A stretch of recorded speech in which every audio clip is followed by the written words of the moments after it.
Papa Dudut. Magandang araw po sa inyo at sa lahat ng sumusubaybay sa Barangay LS. Ang inyong programa ay ang kasama ko sa pang-araw-araw. Tuwing nagluluto, naglalaba, naglilinis, at kahit sa mga simpleng gawain ay kasangga ko po ang Barangay LS. Kaya ako po napagdesisyonan na magsulat ng liham sa inyo dahil talagang nakaka-relate ako sa mga kwento ng buhay na napapakinggan ko sa inyong programa. Ako nga pala si Olivia. Pagdating naman po sa sarili ko ay hindi po sa pagmamayabang. Pero madalas pong sinasabi ng iba na hindi daw halata sa aking itsura na mahirap ako. Ayon sa kanila, matangkad ako, maganda at maamo ang aking mukha. Pero ang hindi nila alam ay pinanganak at lumaki po ako sa isang maliit at magulo na barangay sa Tondo.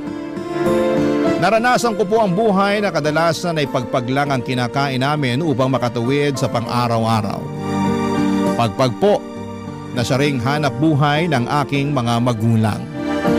Ako po ang panganay sa aming magkakapatid at dahil sa hirap ng buhay ay hindi po ako nakapagtapos ng high school. Marami po akong naranasan sa buhay na hindi ko naman ginusto. At hanggang ngayon ay naiisip ko pa rin minsan na unfair nga ang buhay. Kasi may mga tao na pinanganak na may kaya, samantalang kami ay salat na salat sa buhay. Salat na salat sa lahat ng bagay sa mundo. Habang lumalaki po ako ay aaminin ko po na napuno ako ng inggit. Tuwing nakikita ko ang mga kaedad ko na masaya at walang alalahanin. Habang ako naman ay rumaraket ng kung ano-ano para lamang makaraos. Isa po sa mga racket ko ay ang pakikipagunahan sa paghahanap ng pagpag sa madaling araw. Pati na rin ang pag-iipon ng plastik at bote at pagtanggap ng mga labada. Lahat po ng ito ay para lamang makaramdam ng kahit kaunting ginhawa sa buhay. Kaya po sobrang naaawa ko sa mga kapatid ko na parang nagiging tulad ko na rin. Nangangalakal para lamang makatawid. Minsan po ay naiisip ko kung ano ba ang kasalanan namin upang maranasan ang ganitong klase ng buhay. Pero kahit na ganoon ay hindi po ako tumigil sa pagharap sa mga hamon ng buhay. Hindi po sumagi sa isipan ko na maghanap ng regular na trabaho dahil wala po akong sapat na edukasyon. At hindi ko rin po kasi nakakamta ng tiwala sa sarili. Pero nagbago po ang lahat ng kinausap ako ng aming kapitbahay na nagtatrabaho sa isang restaurant. Sinabi po niya, na naghahanap sila ng mga waitresses at gusto niya raw akong tulungan. Doon po ako nagkaroon ng lakas ng loob na subukan at sa kabutihang palad ay natanggap po ako bilang isang waitress. Ngunit habang nagtatrabaho po ako doon ay mas lalo kong naramdaman ang kawalan ng hustisya. Bakit kahit na anong sipag at overtime ko ay parang hindi ko pa rin nararamdaman na umaangat ang buhay ko. Kaya ang tanging bagay na ipinagpapasalamat ko na lamang po ay ang wala akong anak. Sa mga panahong yon ay naiisip ko po na kung sakaling mag-aasawa ko balang araw ay gusto ko na lamang po na may kaya sa buhay ang makakasama ko. Kasi sa dami ng mga pinagdaanan at feeling ko ay deserve ko na rin ang mabigyan ng marangya at magandang buhay. Pero nagbago po ang lahat nang unti-unti akong kinausap ng aming restaurant manager na si Miguel. Alam ko po na hindi ganong kayaman si Miguel pero sa mga oras na nagkakaroon kami ng pagkakataon na mag-usap, ang pakiramdam ko po ay parang nawawala ang lahat ng bigat sa buhay ko. Pero ni minsan po ay hindi ako naglihim kay Miguel. Sinabi ko sa kanya ang kagustuhan ko na makabingwit ng mas mayamang lalaki para makaangat sa buhay. Pero hindi ito naging sapat para tigilan niya ako sa kanyang pagpapakyut. Nang sinabi po sa akin ni Miguel na gusto niya akong ligawan, sobrang saya ko po. Pero nalilito din po ako. Kasi aaminin ko po na mahal ko siya pero pinipigilan ako ng kagustuhan ko na umangat sa buhay, Papa Dudut.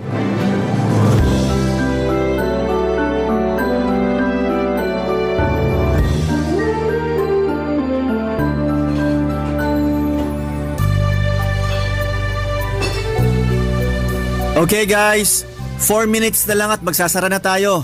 Linisin nyo na ang mga kailangan linisin para makauwi na tayo. Olivia, sandali lang. Pwede ba kitang makausap? Oo naman sir, ano pong kailangan nyo? Ano ka ba? Sinabi ko na naman sa'yo na tigil-tigilan mo nang kakatawag sa akin ng sir. Miguel na lang. Pero boss kita eh. Nakakailang naman kung Miguel ang itatawag ko sa'yo dito, 'di ba? Baka mamaya sabihin pa ng iba nating kasama dito na pinapaboran mo ko. Kung yan ang gusto mo, sige, ikaw bahala. Pero Olivia, may itatanong sana ako sa'yo. Ano naman yun? Kailan mo ba ako sasagutin? Ha? Nagpapatawa ka ba? Olivia, 8 months na ako nanliligaw sa'yo. Ano? Nililigawan mo pala ako? Hindi sa nanunumbat ako pero palagi kitang niyayaya na sabayan ako mag-lunch. Tapos paminsan-minsan sabay pa tayong nagko-commute pa uwi. Tapos nililibre rin kita. Sandali lang. Nililigawan mo pala ako sa lagay na yan? Paano ba dapat? Sir, Miguel, aaminin ko na magaan ang loob ko sa'yo. Hindi ko naaalala ang mga problema ko tuwing kinakausap mo ko at mas nagaganahan ako magtrabaho dahil sa'yo. Pero hindi na naman sikreto sa'yo yung priority ko sa buhay, diba? Alin dun? Yung makapangasawa ka ng mayamang lalaki? Olivia naman, hindi lahat ng bagay ay nabibili ng pera. Madali lang para sa'yong sabihin yan kasi hindi mo naman naranasan yung nararanasan ko eh. Sawang-sawa na ako sa buhay ng isang kahig, isang tuka. Yung tipong kahit anong kayod ko, hindi pa rin ako umaasenso. Wala rin naman ako magagawa kasi hindi naman ako nakapagtapos ng pag-aaral. Tapos karamihan pa ng trabaho dito sa Pilipinas, naghahanap ng college graduate o di kaya college level. Sobrang swerte ko na lang talaga at nakapasok pa ako dito sa restaurant. Hindi naman mahalaga sa akin ang estado mo sa buhay eh. Kung bibigyan mo lang ako ng pagkakataon, pareho nating pagsisikapan ang mga gusto nating makamit sa buhay.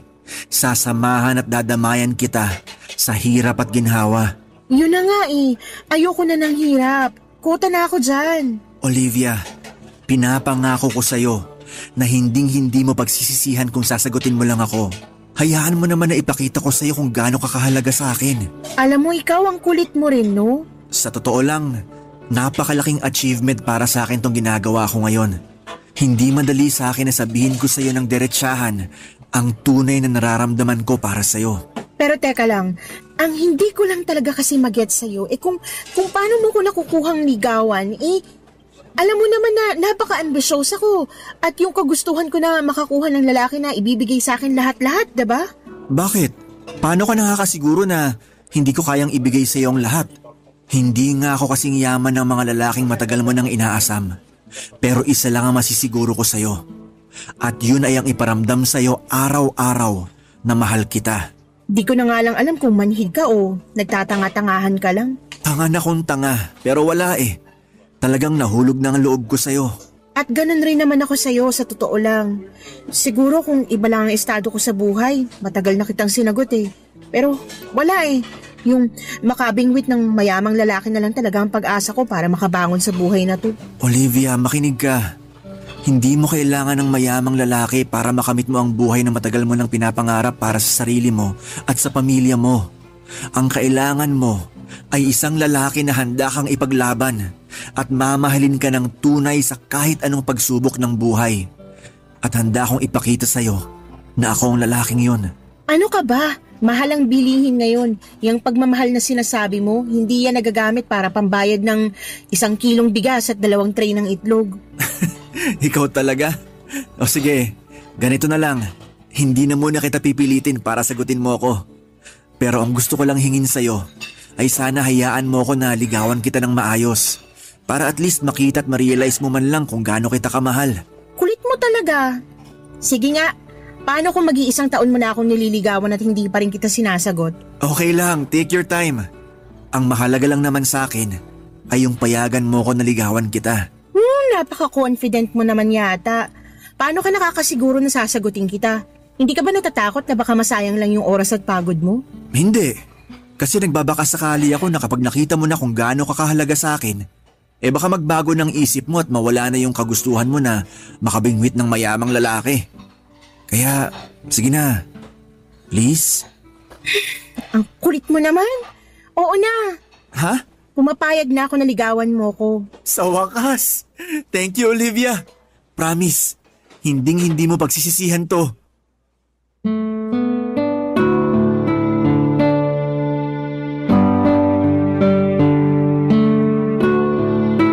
Sobrang kulit ni Miguel noong araw na yon, Papa Dudut.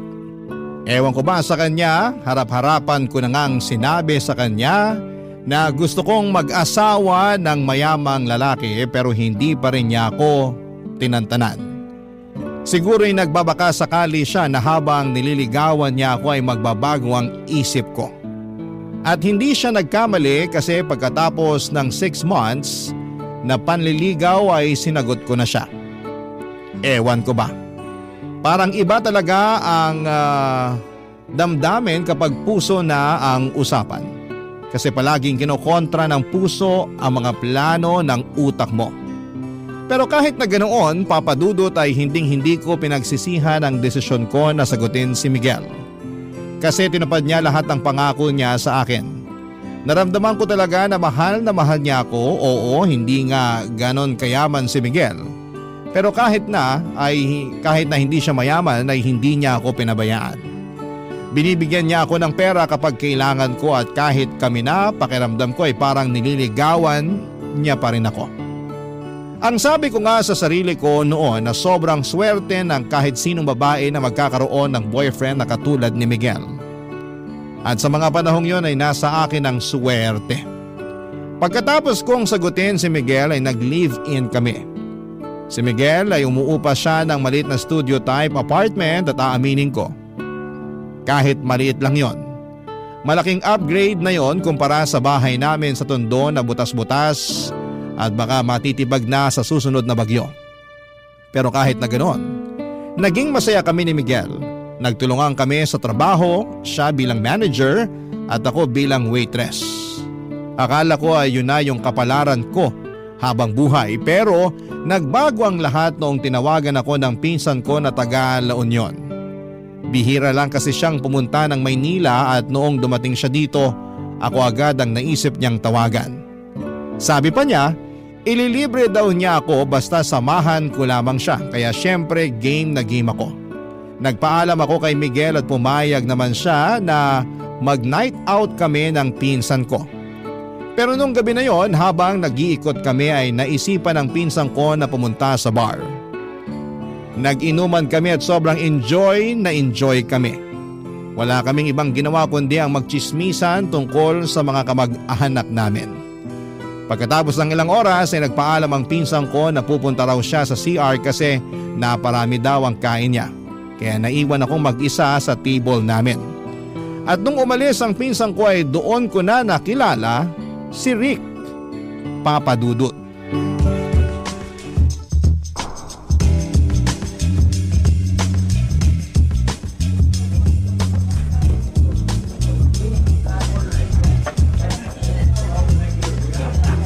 Hello, miss. Umalis na ba yung kasama mo? Ha? Sino ka? I'm sorry. Ako nga pala si Rick. Actually, kanina pa kita pinagmamasdan at gustong kausapin. Pero hindi nga lang ako makatsyempo kasi nandito yung kasama mo kanina. Pinsan ko yun. Pumunta lang ng CR yun pero babalik din yun dito maya-maya. Teka lang, sino ka ba? Ba't mo ko kinakausap? Ano kailangan mo sa akin? Miss, relax ka lang.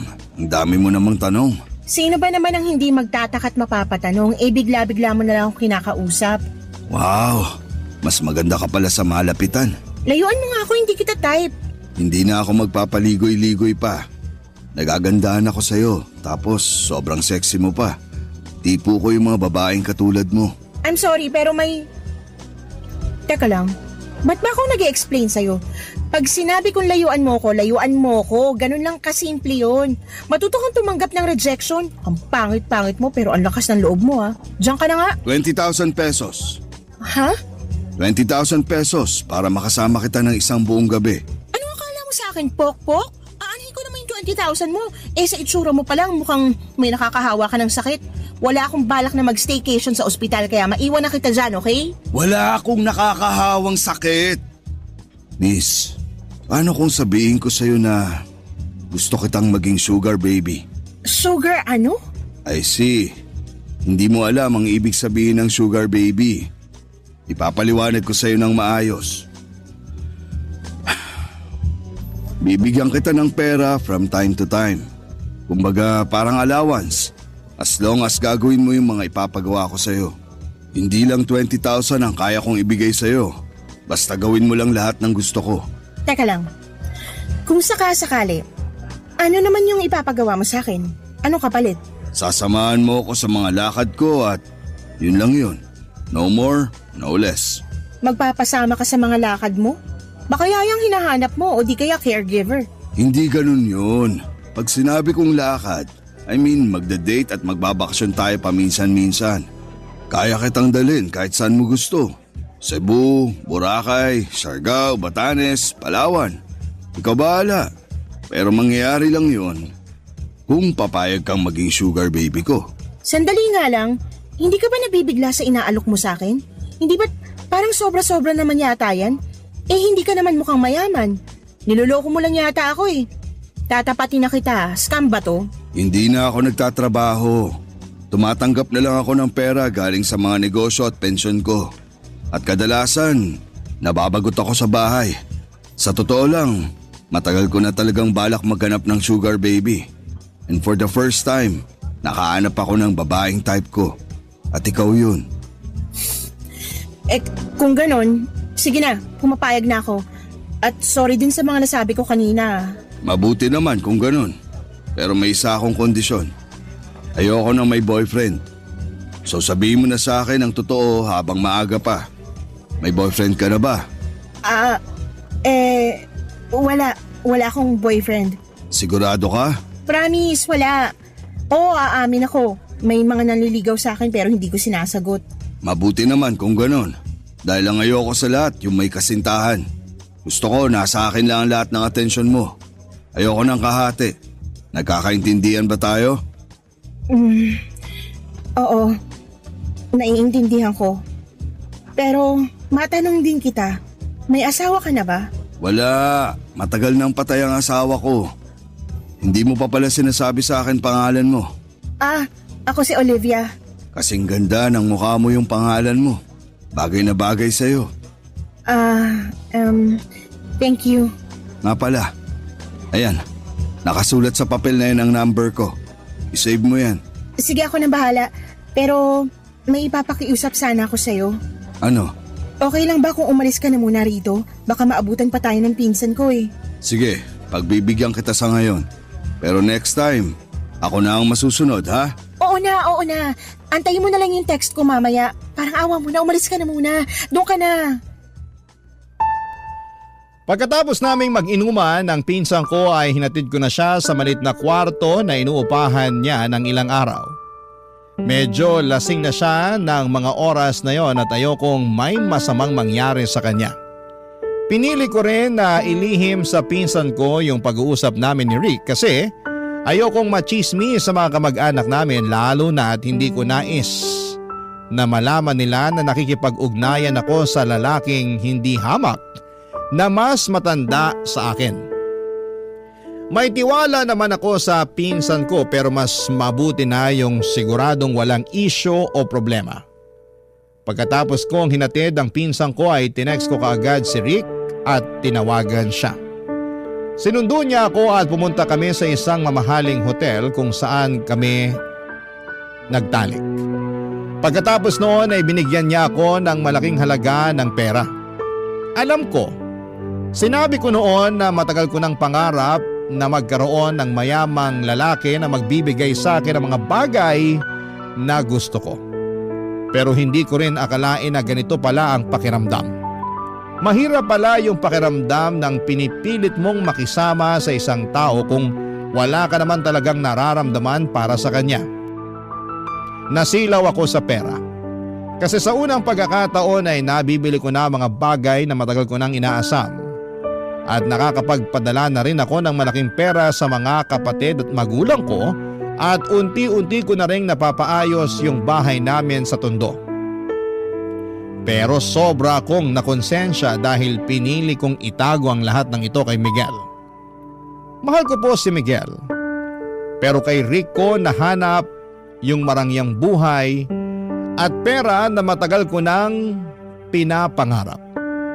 Kung pwede lang sana na iisang tao na lamang si Miguel at si Rick ng mga panahon na yon, baka hindi na ako nahirapan pa, Papa Dudut. Barangay Love Stories. Barangay Love Stories. Habang tumatagal ay mas lalong naging agresibo si Rick sa akin. Parang gusto niya lahat ng mga pinapagawa niya sa akin ay natutupad kaagad. At kapag hindi ko nagagawa yung mga gusto niya ay nagagalit siya. At paminsan-minsan ay umaabot na siya sa punto ng pananakit.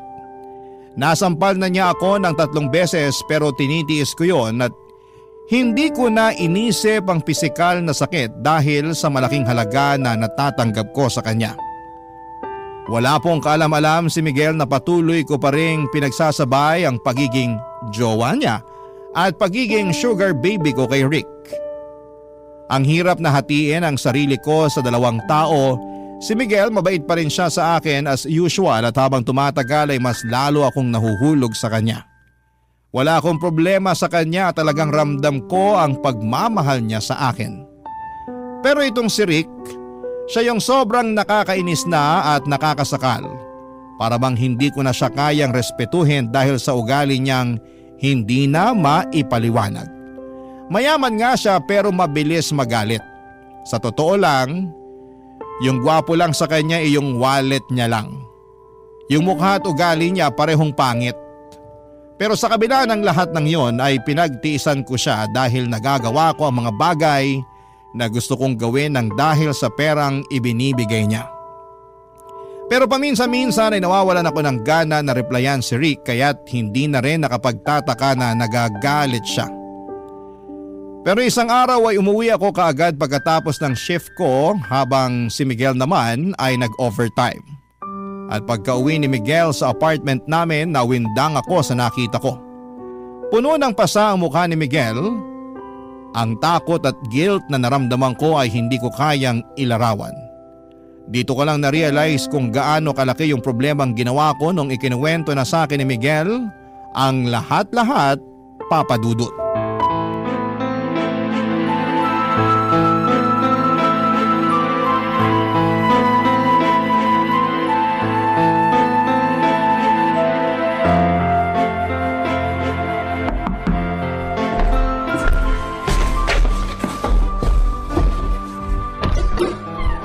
Babe!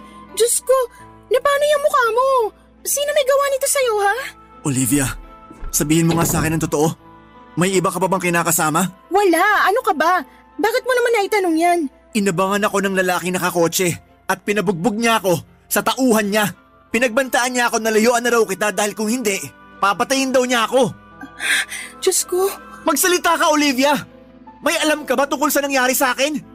Miguel, babe, I'm so sorry. Pero, Magsalita ka! babe, I'm sorry. May sugar daddy ako. Ano? Pero hindi ko lubos akalain na masasaktan ka niya. Babe, maniwala ka. Wala akong alam sa ginawa niya sa'yo. Pinagtaksilan mo ako? Nagpakababa ka para lang makuha mo yung mga luhong matagal mo nang inaasam-asam? Grabe ka naman, Miguel. Ang sakit mo naman magsalita. Tapatin mo nga ako? Minahal mo ba talaga ako? Mahal mo ba talaga ako? Oo, mahal kita, Miguel. Kung ganun, paano mo nagawa sa akin to? Kulang pa ba yung sakripisyong binibigay ko sa'yo? Kulang pa ba yung pagmamahal ko para sa'yo, ha? Wala akong nilihim sa'yo simulat sa pool, Miguel.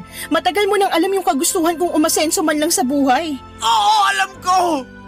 Alam na alam ko yan! Kaya nga ako nasasaktan eh! Kasi umasa ako na balang araw magiging sapatin sa'yo ang pagmamahal na binibigay ko. Ano bang kulang sa akin, Olivia, ha?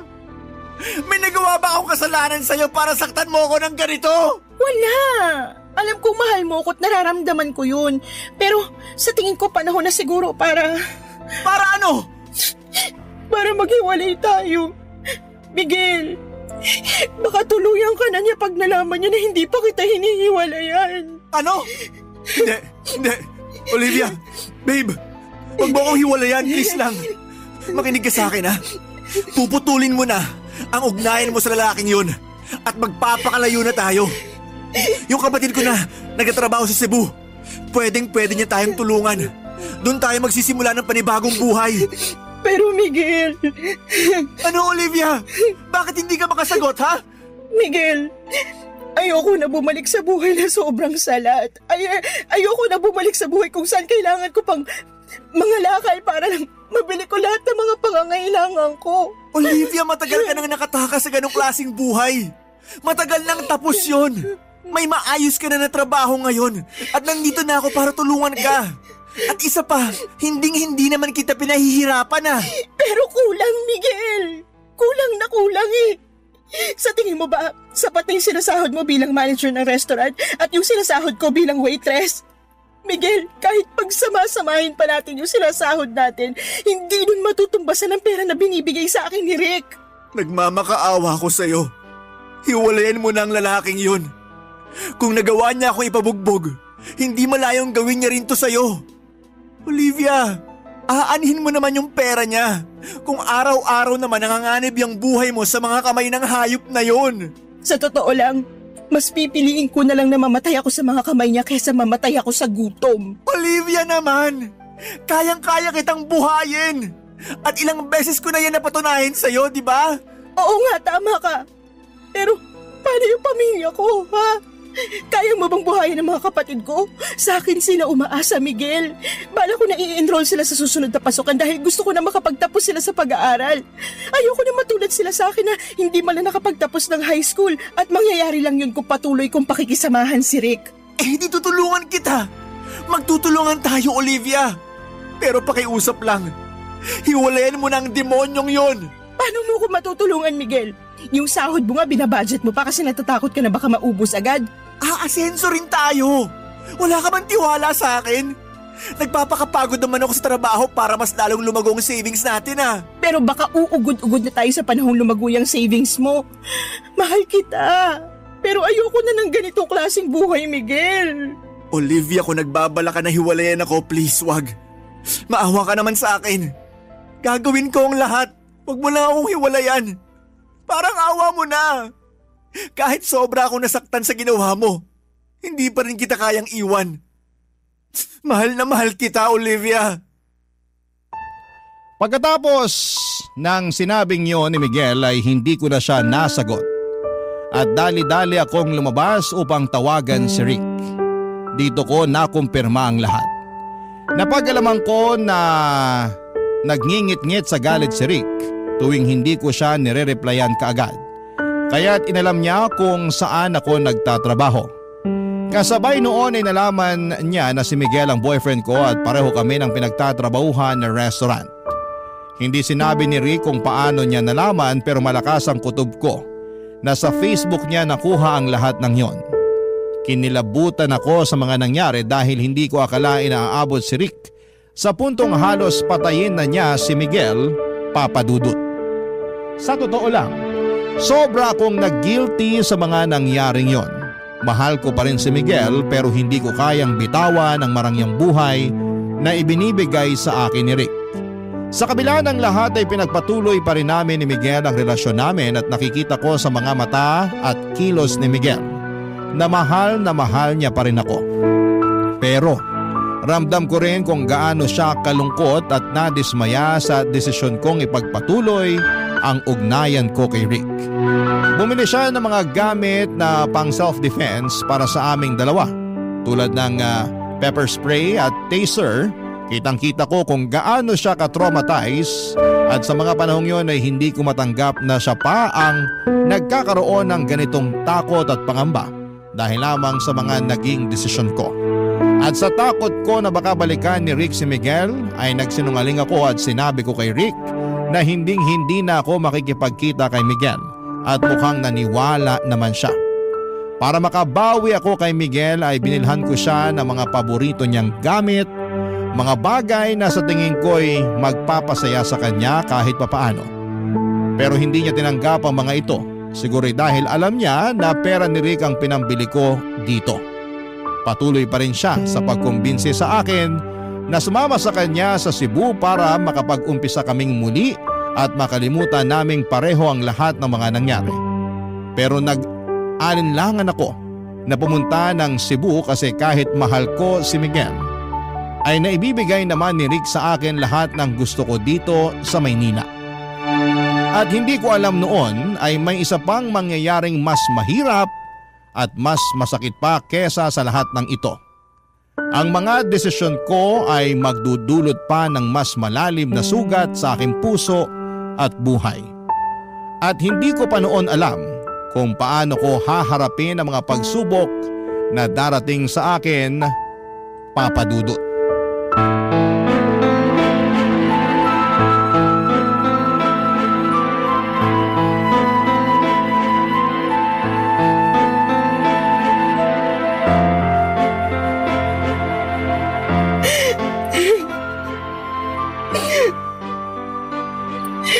Olivia, babe, bakit ka umiiyak? Sinaktan ka ba ng hayop na Rick na yon? Sabihin mo lang sa akin at hindi na ako magdadalawang isip na sugurin siya. Oo, aaminin ko na takot ako sa kanya kasi mayaman siya at pwedeng-pwede niya ako ipatumba kung gugustuhin niya. Pero hindi na ngayon. Kaya ko gawin ang lahat para sa iyo, babe. Hindi na ako magpapasindak sa kanya. Hindi ganun yun. Kung ganon, ba't ka umiiyak, ha? Tingnan mo tong pregnancy test. Buntis ako.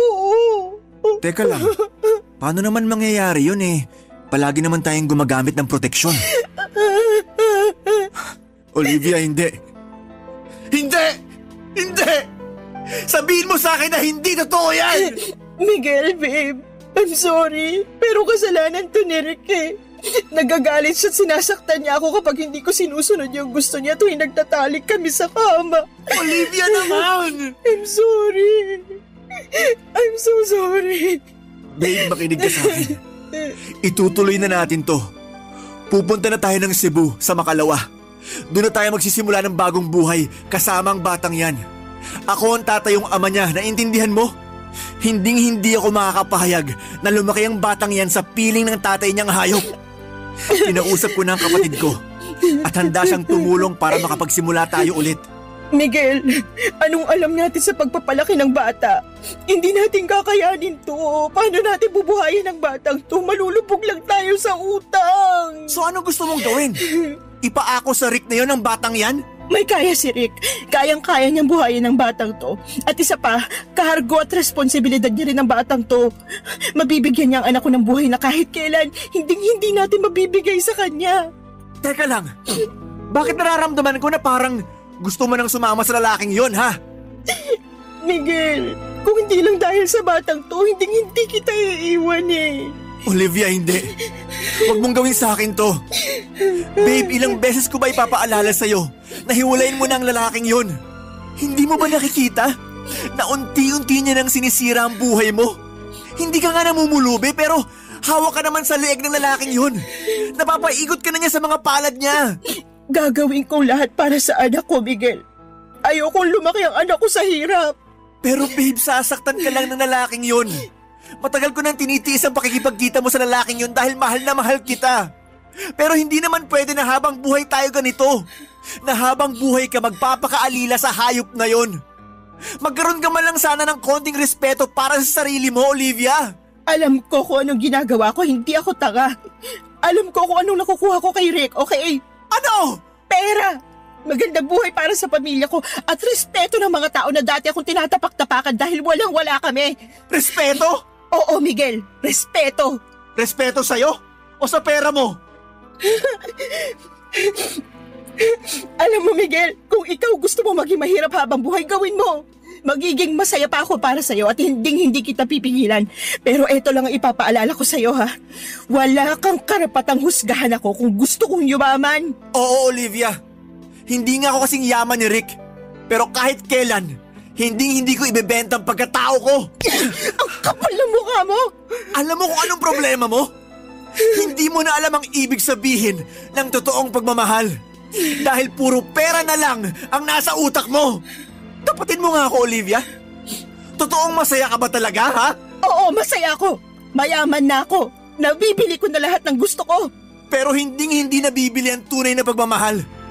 Ang pagmamahal na patuloy mong binabaliwala dahil lang sa ambisyon mo na magkaroon ng limpak-limpak na pera. Sino bang may sabi sa'yo na gusto ko ng pagmamahal? Buwisit na buhay to. Alam ng Diyos na ginawa ko ang lahat para sa'yo, Olivia. Kailan pa ba ako magiging sapat sa'yo, ha? Ano ba talagang gusto mong mangyari? Hindi ko na alam. Ewan ko. Naguguluhan na ako. Pwes ako alam ko. Dahil mahal na mahal kita. Olivia, babe. Sumama ka na sa akin papuntang Cebu. Please lang. Nagmamakaawa ko sa'yo. Gawin mo to para sa akin. Para sa sarili mo. At para sa magiging anak natin. Handa akong ituring ang batang yan na parang anak ko na rin. Basta sumama ka na lang sa akin, please. Miguel, kung hindi ako lalayo, patuloy lang kitang mamahalin. At alam ko na masasaktan lang ako, masasaktan lang tayo. Kasi wala sa'yo yung buhay na gusto kong makamit eh. Olivia. Wala nang patutunguhan to. Tigilan na natin to, Miguel. Aalis na kami ng anak ko bukas ng umaga. Buo ng desisyon ko at wala ka nang magagawa doon. Papadudot, aminin ko po na sobra kong nasaktan sa naging desisyon ko na hiwalayan si Miguel. At kahit na mahal ko siya, sa palagay ko, ang dahilan kung bakit natiis ko at nagawa ko pa rin siyang iwanan ay dahil sa trauma. Yung trauma na mula sa pagkabata, sobrang kapos ako at hirap na hirap sa buhay. Yung trauma na kapag wala kang pera ay lalait-laiting ka at tatapak-tapakan ka ng mga tao ng paulit-ulit. Yung trauma na palagi mong ipinagdarasal na sana ay hindi tumirik ang mga mata mo sa gutom. Na sana kahit papaano ay may makain ka. Yung trauma na hindi ka na nandidiri sa pagpag dahil eto na ang nakasanayan mong kainin. Oo, minahal ko si Miguel ngunit hindi ako nakontento sa buhay bilang waitress. Hindi naging sapat ang pagmamahal niya para makontento ako sa kinakalagyan ko.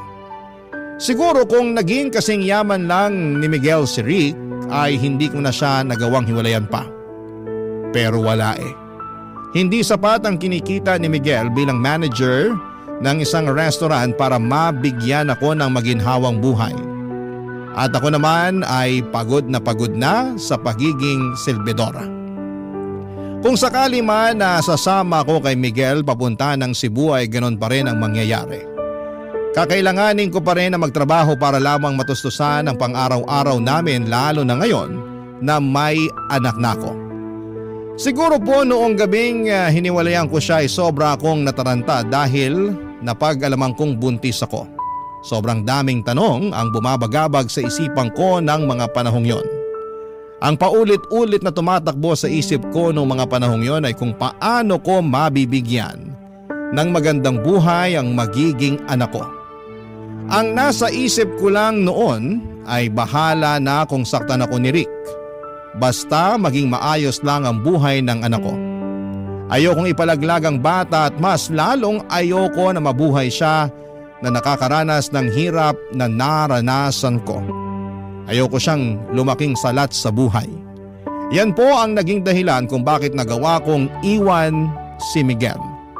Noong madaling araw po ay tahimik akong lumabas ng apartment ni Miguel, dala ang isang malaking maleta at tinawagan ko si Rick. Sinabi sa akin ni Rick na may kondo siya sa Taguig at doon ko raw siya i-meet. Nang mga oras na yon ay hindi na ako nagdalawang isip pa. Naglaho ako na parang bula sa buhay ni Miguel. Pinanindigan ko na ang desisyon kong tuluyan na siyang iwanan at sumama kay Rick. Sa mga sandaling yon ay hindi ko alam kung ano ang magiging kinabukasan ko. Ngunit isang bagay lang ang sigurado ako. Gagawin ko po ang lahat para sa magiging anak ko, Papa Dudut. Barangay Love Stories. Barangay Love Stories. Pinatuloy ako ni Rick sa kondo niya sa Taguig at doon ko sinabi sa kanya na buntis ako at kailangan ko ng magandang lugar na matutuluyan. Nakita ko sa mga mata ni Rick kung gaano siya kasaya sa mga sinabi ko sa kanya. Hindi ko maiwasang mapansin na parang isang malaking bigat ang nawala sa kanya. Buong akala ko ay magagalit siya na buntis ako pero hindi at mas lalo pa siyang natuwa. Nang mga panahong yon ay hindi ako nagsisi sa desisyon kong iwanan si Miguel. Siguro ay marami sa mga kabarangay natin ang magagalit sa ginawa ko at marami sa kanila ang baka magsabi na boba, gaga o mukhang pera ako at malamang ay hindi nila ako maintindihan.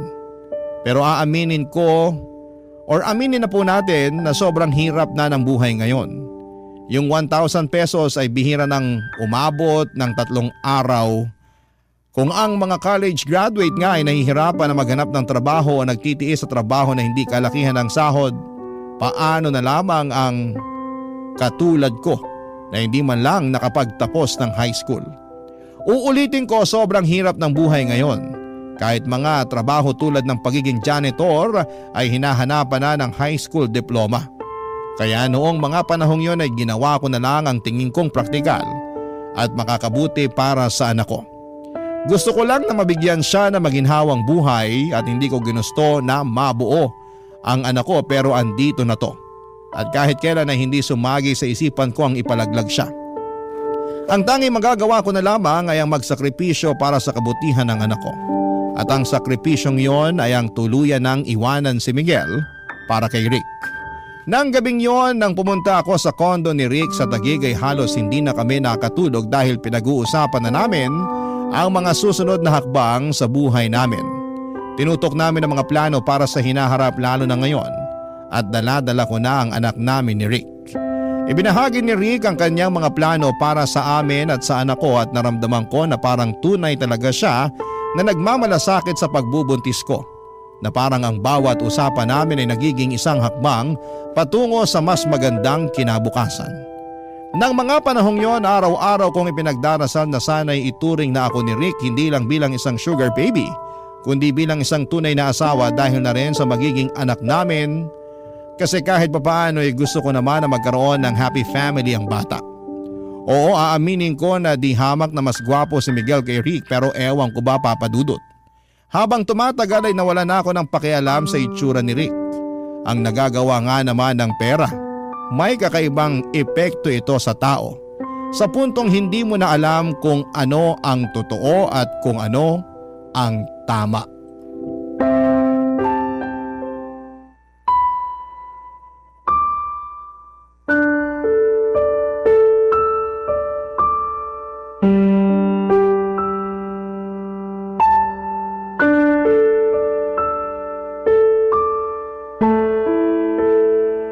Mabuti na lang talaga at pinaalam mo kaagad sa akin na buntis ka.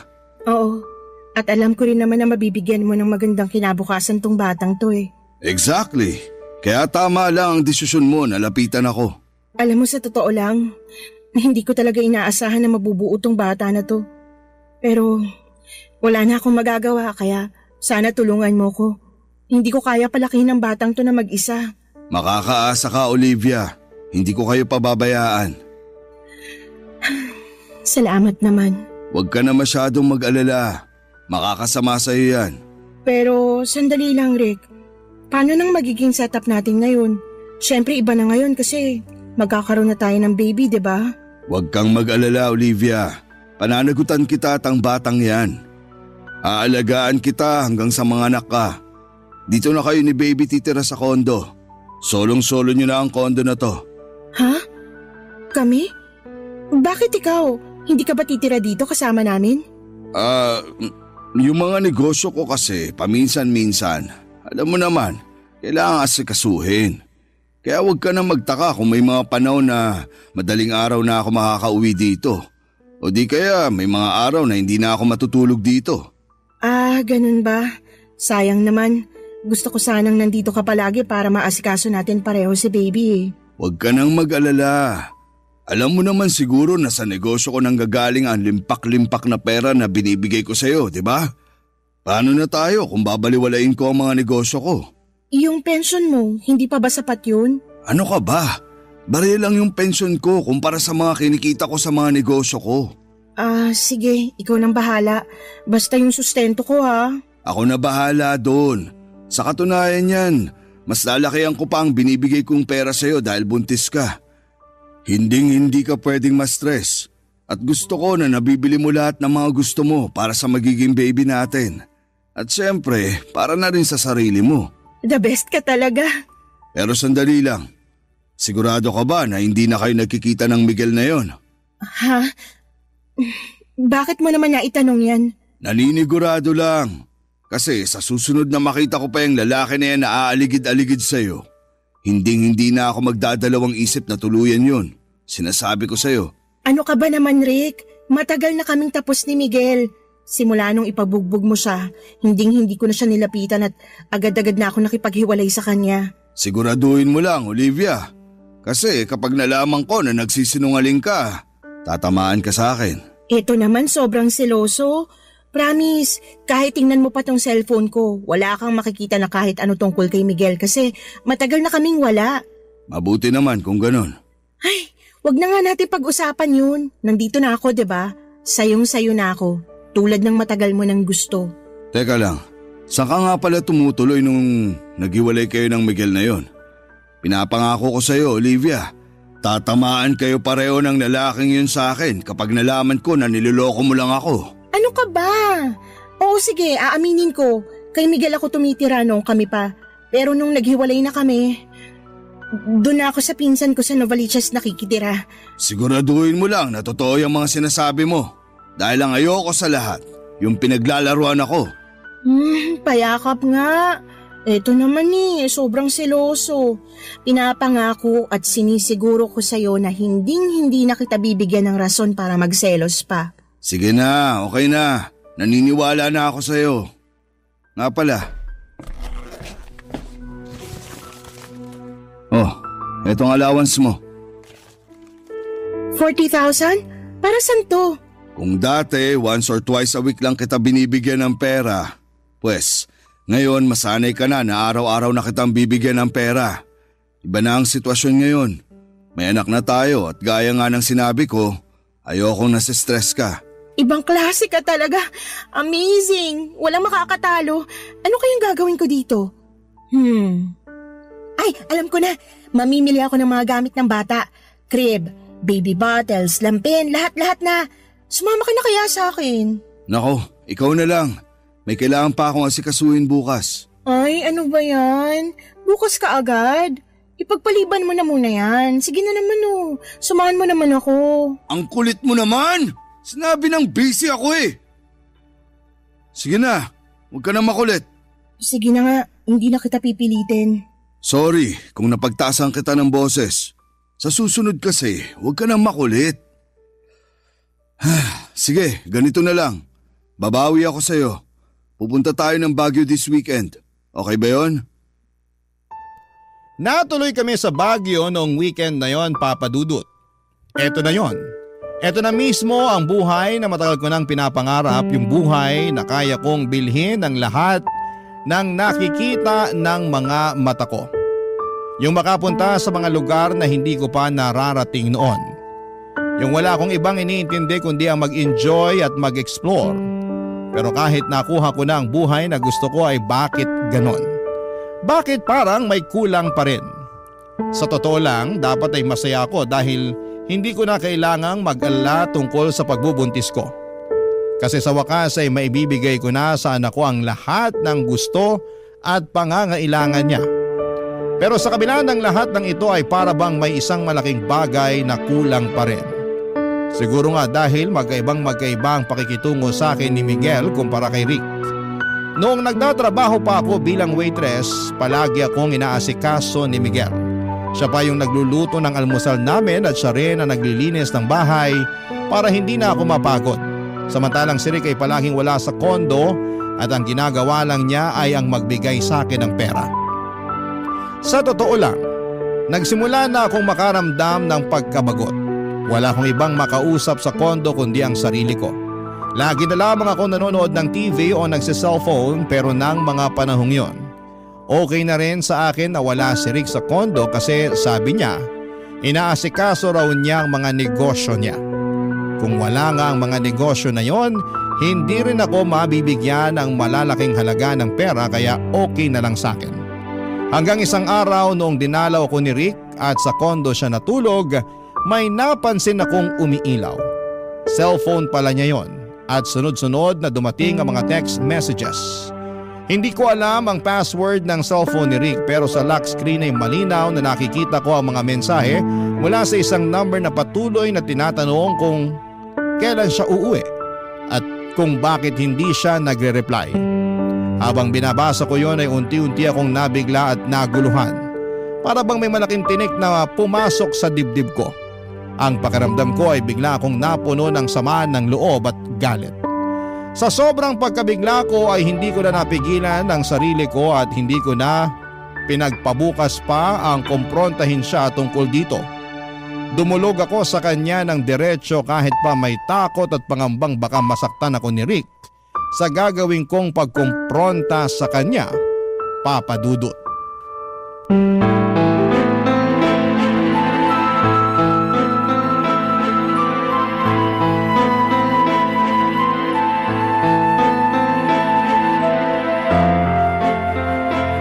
Rick! Walang iya ka! Gumising ka! Ano to, ha? Bumangon ka dyan! Sagutin mo ako! Ano to? Olivia, Sino ano to? ba? Sagot! Natutulog yung tao eh. Sagutin mo ako! Sino to naghahanap sa'yo? Ba't tinatanong nito kung kailan ka uuwi? Ano bang pinagsasasabi mo dyan, ha? Ang kapal ng mukha mo para magmaang-maangan! Hayop ka! Hoy, ba't mo binato ang cellphone ko, ha? Kung sa'yo ko kaya ibato yan nang matigil ka. Diyos ko, kaya pala palagi kang wala dito sa kondo. Hindi negosyong inaatupag mo, kundi ang paghahanap mo ng sugar baby. Hindi ka na nagbago. Ilan na ba kaming sugar baby mo, ha? 3, 5, 8? Huwag kang gumawa ng kwento. Wala akong sugar baby. Anong wala? Kitang-kita ko sa cellphone mo lahat ng kailangan kong malaman, Rick. Oo, siguro nga wala akong karapatan na magalit na ganito kasi bayaran mo lang naman ako simulat sa pool pa lang, di ba? Pero iba ng sitwasyon ngayon. May anak na tayo at pinangako mo sa akin na ibibigay mo sa amin ang buong pagmamahal at atensyon mo. Sinungaling ka! Taksil! Sobrang kati mo nga naman talaga. Matandang hukluban. Laitin mo pa ako ng isang beses. Sisiguraduhin ko na sa kalsada ka na pupulutin. Hayop ka! Sana hindi na ako nagpabunti sa'yo. Manahimik ka! Tumigil ka na sa kakadada mo. Buisit ka! Salot! Wala ka na talagang pag-asa magbagong matanda ka. Ang kati-kati mo. Tumahimik ka na! Asawa ko yung nakita mo nagte-text sa akin. Anong sinabi mo? Wala sana akong balak sabihin to sa'yo ngayon pero wala na akong magagawa kasi nagwawala ka na. Anong kailangan ko malaman, Rick? Sabihin mo sa akin. Ano? Matagal nang baog ang asawa ko at pareho kaming naghahanap ng anak. Ano ibig mo sabihin? Sinadya ko talaga na buntisin ka noon dahil matagal ko ng plano na kunin niyang bata sa'yo pagkapanganak mo. Hindi. Ayoko. Hindi mo makukuha sa akin ang bata. Hayop ka. Niloko mo ako. Pinlano mong lahat ng to. Wala kang kasing sama. Hoy Olivia, pareho lang tayo. Ginamit mo lang rin ako dahil sa pera ko. Wala tayong pinagkaiba. Wala akong pakialam. Hindi mo makukuha sa akin ang bata. At saan mo palalaki ng batang yan, ha? Sa squatters kasama ng mga iba pang pulubi. Anong ipapakain mo dyan? Asin at toyo? Ikaw na mismo nagsabi sa akin noon na hindi mo kayang palakihin ang bata na yan ng mag-isa, di ba? So anong gusto mo mangyari? Lumaki ang anak ko na ibang babaeng kinikilala niyang nanay? Asawa ko naman ang kikilalanin niyang nanay eh. Hindi ko pa sana sasabihin sa'yo to eh. Pero andito na to, kaya dediretsuhin na kita. Willing akong magbayad ng malaking halaga. Basta ipaampon mo lang sa akin ang bata pagkapanganak mo. Ano? Hindi ako makakapayag. Alam ba ng asawa mo tong mga pinagagagawa mo, ha? Wala siyang alam at hindi niya na kailangang malaman pa. Paano kung sabihin ko sa asawa mo tungkol sa atin, ha? Ang kapal na mukha mo para lokohin ako ng ganito? Sige, gawin mo. Pag nalaman ng asawa ko ang tungkol sa atin, masisira ka rin. Ibubunyag ko sa lahat na ikaw ang naging kabit ko. At kapag nagdemanda siya, madadamay ka. Kung gusto mong sirain niyang buhay mo, sige, gawin mo. Magsumbong ka. Ang kapal ng mukha mo para magalit nung natuklasan mo yung tungkol sa amin ni Miguel. Sinabi mo sa akin na wala kang asawa. 500,000. Ano? Ipaubaya mo na yung anak mo sa amin ng asawa ko pagkapanganak mo. At bibigyan kita ng kalahating milyon. Hindi. Ang kapal na mukha mo. Ayoko. Manigas kang hayop ka. Kaya ko pang dagdagan yan kung gusto mo. Ako ang tunay na ama ng batang yan. At handa ako magbayad ng malaking halaga para mapasamin siya. Alam mo, awang-awa ako. Hindi sa'yo kundi sa asawa mo. Hindi niya alam na may asawa siyang manloloko at maduming maglaro. Kasing dumi ng pagmumukha mo. Ang totoo niyan, matagal na ako nandidiri sa'yo eh. Duming-dumi ako sa sarili ko tuwing hinahalikan mo ko. Pinakisamahan lang kita ng dahil sa pera mo. Di inamin mo rin. Inamin mo rin na wala tayong pinagkaiba. Kaya sige na, pumayag ka na.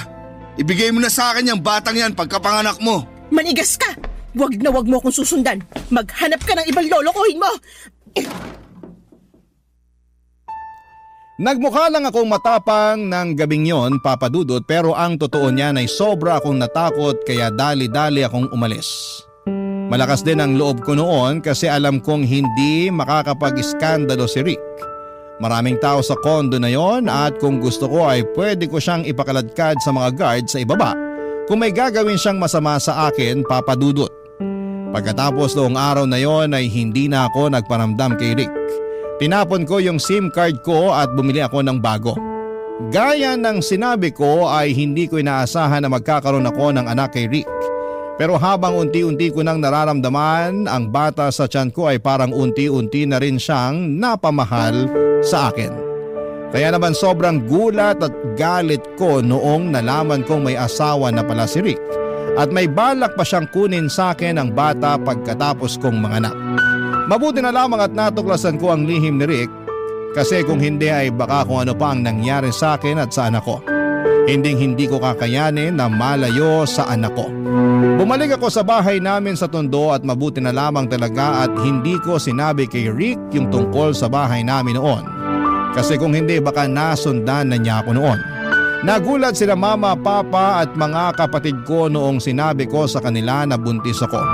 Ikinuwento ko sa kanila lahat ng pinagdaanan ko at sobrang naaawa sila sa akin at tinanggap pa rin nila ako.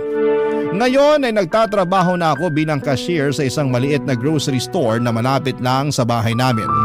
Pinapaaral ko na rin ang mga kapatid ko at dalawa sa kanila ay nasa high school na at yung dalawa naman ay senior high na. Opo, aaminin ko na naging mahirap. Pero mabuti na lang at mabait yung boss ko dahil pinapahiram niya ako ng pera paminsan-minsan. Si nanay naman po ay tumigil na sa pagtitinda ng pagpagad sa awa ng Diyos. May maliit na sila na karinderya at pinagtutulungan na lang namin yung pambayad at tuition fee ng mga kapatid ko. Sa ngayon ay ako po ay isang single mom at may 5 taong gulang na baby boy. Sobrang cute niya at halatang hindi nagmana sa tatay. Tinutulungan din po ako ni na mama at papa sa pagpapalaki sa kanya. Kahit wala na sa akin ang buhay na puno ng luho o di hamak na mas masaya at mas may peace of mind naman ako sa ngayon. Napag-alaman ko din na isang news article na nasangkot si Rick sa isang networking scam at nakulong. Napaisip nga din po ako na baka yung perang binibigay niya sa akin noon ay hindi galing sa negosyo kung hindi ay galing sa networking scam. Pero wala na akong balak alamin dahil ayoko na maging parte ng buhay ni Rick. At wala rin po akong balak na ipakilala sa kanya ang anak ko.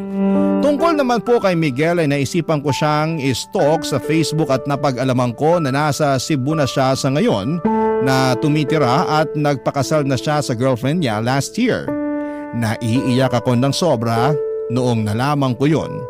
Ang napagdesisyonan ko na lamang ay i-block siya sa Facebook kasi punong-puno ako ng panghihinayang at pagsisisi tuwing nakikita ko siya sa cellphone ko. Sa ngayon ay nagbabalak na ako mag-enroll at maging working student sa susunod na pasukan.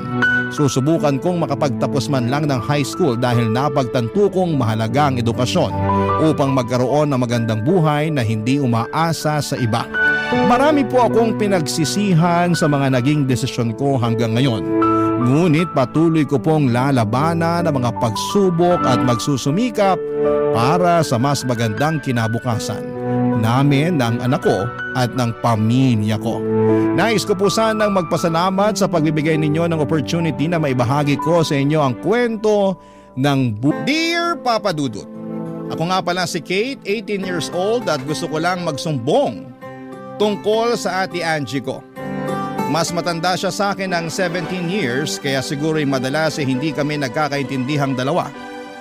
Parang walang araw na hindi kami nagtatalo.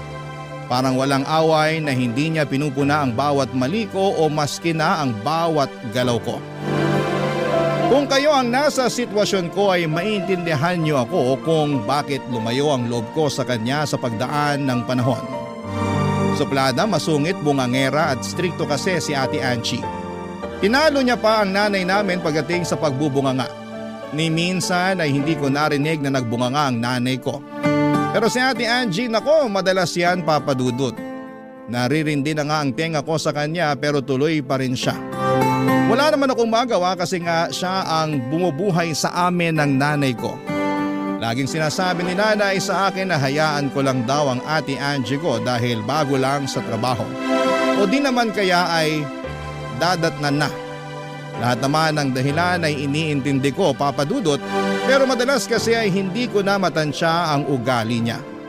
Mahal ko po si ate pero madalas ay parang pinag-iisipan ko na kung babawiin ko na lang yung pagmamahal kong yon para sa kanya. Kahit kasi talaga maliit na bagay, nagagawa niyang palakihin. Parang feeling ko madalas ay wala na akong nagawang tama sa paningin niya. Parang lahat na lang ay may mali. Nakakasama ng loob pero hindi ko naman magawang sabihin sa kanya ng diretsyo na hindi na ako komportable sa mga sinasabi at pinupunan niya sa akin, papadudot. Apektado na kasi ako madalas at hindi na nakakatulong sa aking mental health, papadudot.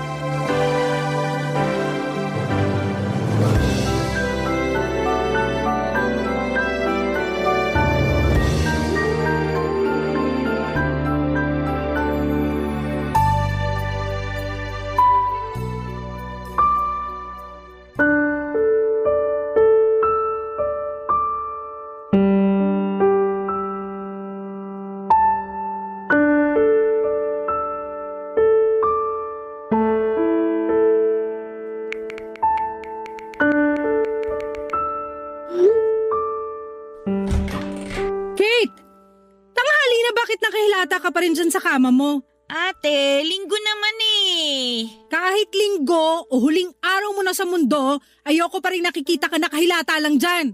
Lumabas ka at maghanap ka na pwedeng ayusin dito sa bahay. Ang init kasi ate. Pag medyo lumamig-lamig na lang tsaka na ako lalabas.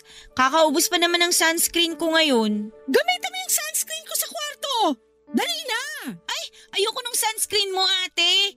Ang lagkit tsaka ang baba ng SPF. Eh sa'yo lang ang mura sa pharmacy eh. Huwag mo na akong artihan ha. Kung sunscreen lang ang problema mo, gamitin mo na yung sakin. Pagtsagaan mo na lang kaysa wala ka magamit. Mamaya na ate, may kausap lang ako ng mga kaklase ko sa GC namin. Baka may assignment kami na hindi ko pa nagagawa. Hindi ka talaga nauubusan ng rason no? Kanina sunscreen tapos ngayon yung GC na. Anong next? Totoo nga ate. Kung gusto mo basahin mo pa tong GC namin para makita mo eh.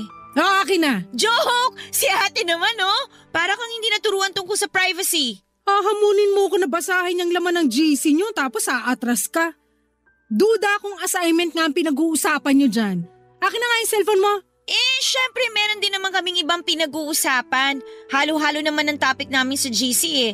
Imposible namang hindi ganun ang mga GC mo sa Facebook. Wala akong GC sa Facebook. Patingin nga. Sige, tingnan mo pa. Oh. Lo, wala kang GC? Wala ka rin ka-chat? Tao ka ba talaga ate? Kaya wag mo akong nirarason na napaka-importante ng pagsa-cellphone mo kasi kaya ko namang mabuhay kahit wala yan. Eh syempre, ibahin mo kaming mga Gen Z. Dito na kami namulat eh. Nakaasa na rito lahat ng kailangan namin ngayon. Lalo na sa pag-aaral tsaka sa mental health namin. Dinamay mo na naman yung mental health mo. Nakailang gamit ka na yan, ha? Last na yan. Ate, i-validate mo naman ang mental health ko. Please lang. At yung mental health ko, kailan mo iisipin? Lusaw na ang utak ko sa kakaunawa sa mga kaartihan mo, Kate. Ikaw lang naman kasi itong nagpapaka-stress sa akin eh. Kung hayaan mo na lang sana ako, di maayos ang mental health natin pareho, di ba? Hindi ko na talaga alam kung paano ka kakausapin. Wag mo lang naman kasi akong bungangaan palagi. Paano hindi ka bubungangaan puro katamaran at kaartihan ang alam mo? Yan! Nasasaktan kaya ako sa mga salita mong ganyan. Ay nako ate, hinay-hinay lang naman sana, no? Bakit? Hindi ka ba maarte? Inaayon ko naman ang kaartihan ko sa sitwasyon. Kahit anong sitwasyon, maarte ka.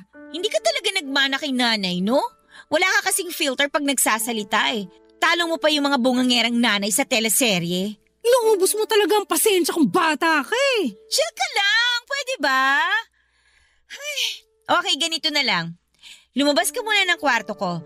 Gamitin mo yung sunscreen mong malagkit, tapos pumunta ka sa park at mag-meditate ka doon. Kasi mukhang kailangan mo ng peace of mind eh. Peace of mind? Hindi ko yan makukuha hanggat hindi ka umaayos, Kate. Kaya ikaw mag-sunscreen, lumabas ka ng kwarto mo at mag-meditate ka kahit sa sementeryo pa. Hindi mo na talaga pakakalmahin ang dugo ko.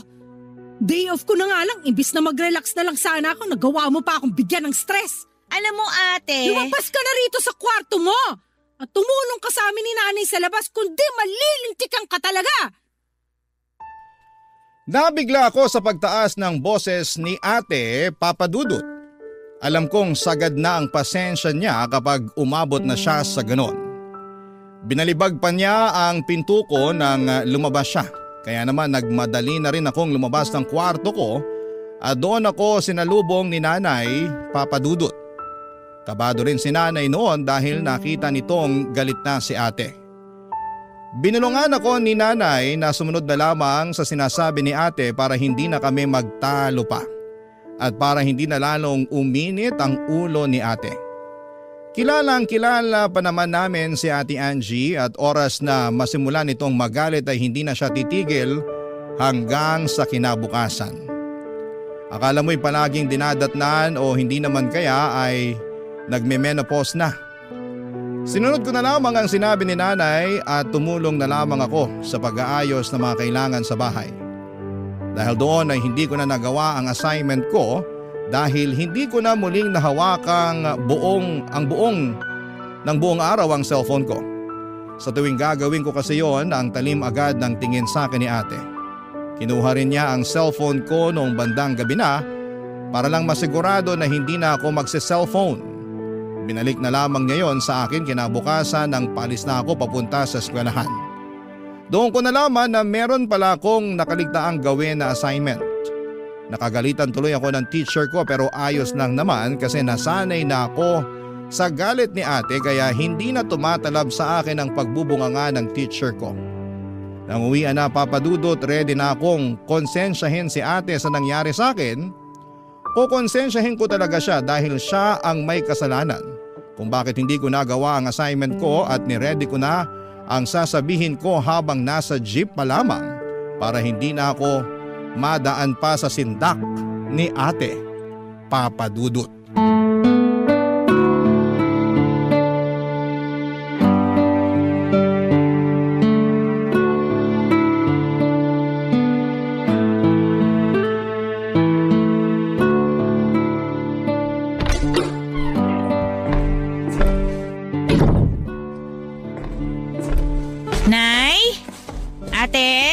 Wala pa ang ate mo pero mukhang pauwi na rin yon. Bakit? Gusto ko lang naman sanang magreklamo kay ate. Naku, ikaw talagang bata ka. Wala ka ba talagang kadala-dala? I-stressin mo na naman ang ate mo. Alam mong pag Lunes, ang dami niyang hinahabol sa trabaho. Kung ano man yan, wag mo na lang sabihin. Tiisin mo na lang, kung hindi pare-parehas tayong malilinti ka na naman. Masyado ka kasing takot sa kanya na eh. Ikaw ang reyna dito, ikaw ang nanay. Dapat sa'yo siya matakot. Ayoko lang ng gulo. Ayoko lang din madagdagan pa ang stress ng ate mo. Pagod na nga sa trabaho tapos may sasabihin ka pang hindi maganda. Ano na lang ang reaksyon niya nun? Kung maliit na bagay lang naman niyang irereklamo mo, wag mo na lang sabihin para wala ng gulo. Hindi maliit na bagay to, Nay. Kasi dun sa pagkuha niya ng cellphone ko kagabi, hindi ko tuloy nalaman na meron pala kaming assignment. Napagalitan tuloy ako ng teacher ko. Pinahiya niya ako sa klase. Hindi ko naman kasalanan yun eh. Nangyari na. Hayaan mo na. Bumawi ka na lang sa susunod. Saka ikaw naman kasi, panay ang cellphone mo. Sige Nay, kampihan mo ulit si ate. Kaya lumalaki yung ulo niya eh. Kaya siya nagre-reyna-reynahan dito. Anong pinag-uusapan niyo dyan? Mukhang seryoso ah. Nay, nakapagluto na ba kayo ng ulam? Gutom na ako eh. Ipiprito ko pa lang yung tilapia. Teka Bago magluto si nanay ng ulam ate, may gusto lang sana akong sabihin sa'yo. Kate! Ano nangyayari rito? Ano na naman bang ginawa mo, Kate? Ako kaagad? Pag may problema dito, ako palagi. Anong pinupunto mo? Ay, Hayaan mo na ang bunso natin, Angie. Alam mo naman yan. Halika na sa kusina para maipagtimpla muna kita ng kape habang hinihintay na maprito yung tilapia. Hindi, Nay. Mukhang meron na namang problemang sasabihin tong si Kate eh. Kahit kailan talaga. Para sabihin ko sa'yo, ate, ikaw ang problema ngayon. Kate, Angie, ayokong magtalo kayo ngayon. Saka na lang pag-usapan yan pagkatapos kumain. Baka kasi nadadala lang kayo ng gutom. Kahit busog tong si Kate, hindi pipirmi to. Sige nga, Kate, anong problema ang sinasabi mo? Alam mo bang hindi ako nakagawa ng assignment ko dahil kinuha mo yung cellphone ko kagabi? Hindi ko tuloy nabasa sa GC namin yung reminder tungkol doon. Pinahiya tuloy ako ng teacher ko kanina. Obligasyon mong maalala ang assignments mo. Sinabi na yan sa iyo sa klase at hindi na dapat ipapaalala sa iyo yan kung totoong seryoso ka sa pag-aaral mo. Talagang nagawa mo pa rin ipamukha sa akin na ako yung mali, no? Hindi naman ako perfect na estudyante. Alam kong madalas ako makalimot. Kaya nga malaking tulong yung GC namin sa klase para may reminder ako sa mga dapat kong gawin. Hindi naman kasi lahat kasing talas ng memorya mo, ate. At nagawa mo ba akong sisihin sa kapabayaan mo? Nay, narinig niyo ba tong sinasabi ng anak niyo? Magpaawat na kayo, parang awa nyo na. Tayo-tayo na nga lang ang magkakasama, bangayan pa kayo ng bangayan. Ito kasing si Kate eh. Masyado nakadepende sa cellphone niya. Akala mo kakapusin ang hininga kapag hindi nabubuksan ang cellphone niya. Hindi mo kasi maintindihan eh. Ate, digital na lahat ngayon. Kung hindi nyo kinailangan ng cellphone noon, iba na ngayon. Parang hindi ka naturuan ng 2020 ah. Ipapaalala ko lang sa'yo na pandemic noon. Tingnan mo yung cellphone ko para malaman mo na karamihan ng pinapagawa sa amin nakadepende na sa cellphone namin. Teka, lalabas ko cellphone ko para makita mo. Asan ang cellphone mo? Dalian mo kasi gutom na ako. Nasaan yung cellphone ko? Bakit wala rito sa bulsa ko? Wala rin dito sa bag ko. Andyan lang yon. Baka naipit lang sa mga notebook mo. Hanapin mong maigi.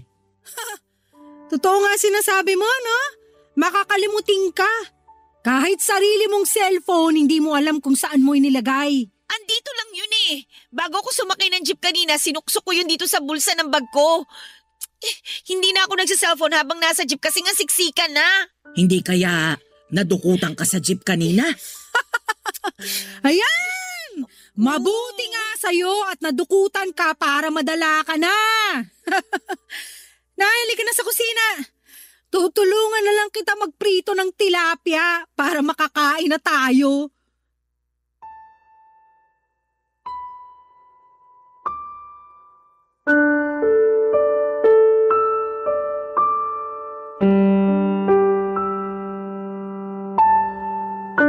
Nilabas ko na ang lahat ng gamit ko sa bag, Papa Dudut, pero wala pa rin doon ang cellphone ko.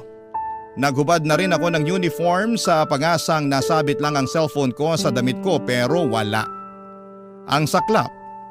Ang masakit pa ay parang walang pakialam si ate na nawala ang cellphone ko. Para bang natuwa pa nga siya. Anong klaseng tao ang matutuwa kapag may nawala ng importanteng gamit? Naiiyak na ako noon dahil kahit si nanay ay hindi ako magawang lapitan para i-comfort dahil pinipigilan siya ni ate. Hindi nila alam kung gaano kaimportante ang cellphone ko sa akin dahil andun lahat ng kailangan ko para sa klase, Papa Dudut. Hindi na ako nakisabay kumain sa kanila at lumabas ako ng bahay para umasa na nahulog ko lamang sa kalsada ang cellphone ko at wala pa sanang nakakadampot. Alam kong niloloko ko na ang sarili ko pero wala namang masamang gawin yon. Sinubukan ko ring abangan ang jeep na nasakyan ko baka sakaling umikot pa sa amin at baka nahulog lang sa sulok ang cellphone ko. Kahit alam kong imposible na ang lahat, ay mataas pa rin ang faith ko na mahahanap ko ang cellphone ko pero bigo ako. Doon ko na lamang natanggap na dahil sa pag-focus ko na mapamukha kay Ate Angie na may mali siya, hindi ko na napansin na dinukutan na pala ako habang nasa loob ng jeep. Umuwi na lamang ako ng bahay at dumiretso sa kwarto para umiyak dahil sa mga nangyari. Feeling ko ay biktima ako. Biktima talaga ako ng lahat, Papa Dudut. Barangay Love Stories. Barangay Love Stories. na ako muling kinausap ni Ate Angie mula nang nawala ang cellphone ko. Pinhiram na lamang po ako ni nanay ng luma niyang cellphone na di-keypad para lamang may maggamit ako. Gustuhin man ni nanay na bigyan ako ng pambili ng bagong cellphone ay nalaman kong pinigilan siya ni ate na abutan ako. Mas lalong sumama ang loob ko kay Ate Angie dahil doon, Papa Dudut. Gusto ko siyang intindihin kung bakit ganon kagaspang ang ugali niya. Parang wala siyang compassion sa katawan. Hindi ko alam kung dahil ba yon sa maaga niyang pagtatrabaho para sa aming pamilya. More than 10 years ago kasi nang mamatay ang tatay namin. Siya na ang umako ng responsibilidad na yon dahil ayaw na rin naman niyang magtrabaho si nanay dahil sakitin nga ito. Dala na rin siguro ng edad. Sa ngayon ay lagpas 60 years old na rin kasi si nanay at dapat lang na mag-retire na. Imbes na ma-enjoy ni ate ang mga unang sahod sa unang trabaho niya, ay hindi po yun nangyari. Marami siyang naging pangarap na makapasyal sa iba't ibang lugar sa Pilipinas at makapunta na rin sa ibang bansa kapag pinalad siyang malibot ang buong Pilipinas. Kaya lang dahil nga sa biglaang pagkamatay ni tatay ay hindi niya yon nagawa. Lumipat din siya ng trabaho dahil mas malaki ang pasahod kesa sa naunang trabaho niya. Kahit nahirap siyang mahalin ang pangalawang trabaho na pinasukan niya ay nagawa niyang tiisin dahil kailangan niyang maging praktikal para mahulugan din noon ang educational plan ko at health insurance naman ni nanay. Dahil siguro dito kaya ang hirap intindihin ang ugali niya. Gumaspang na dahil nga sa dami ng responsibilidad sa buhay, Papa Dudut.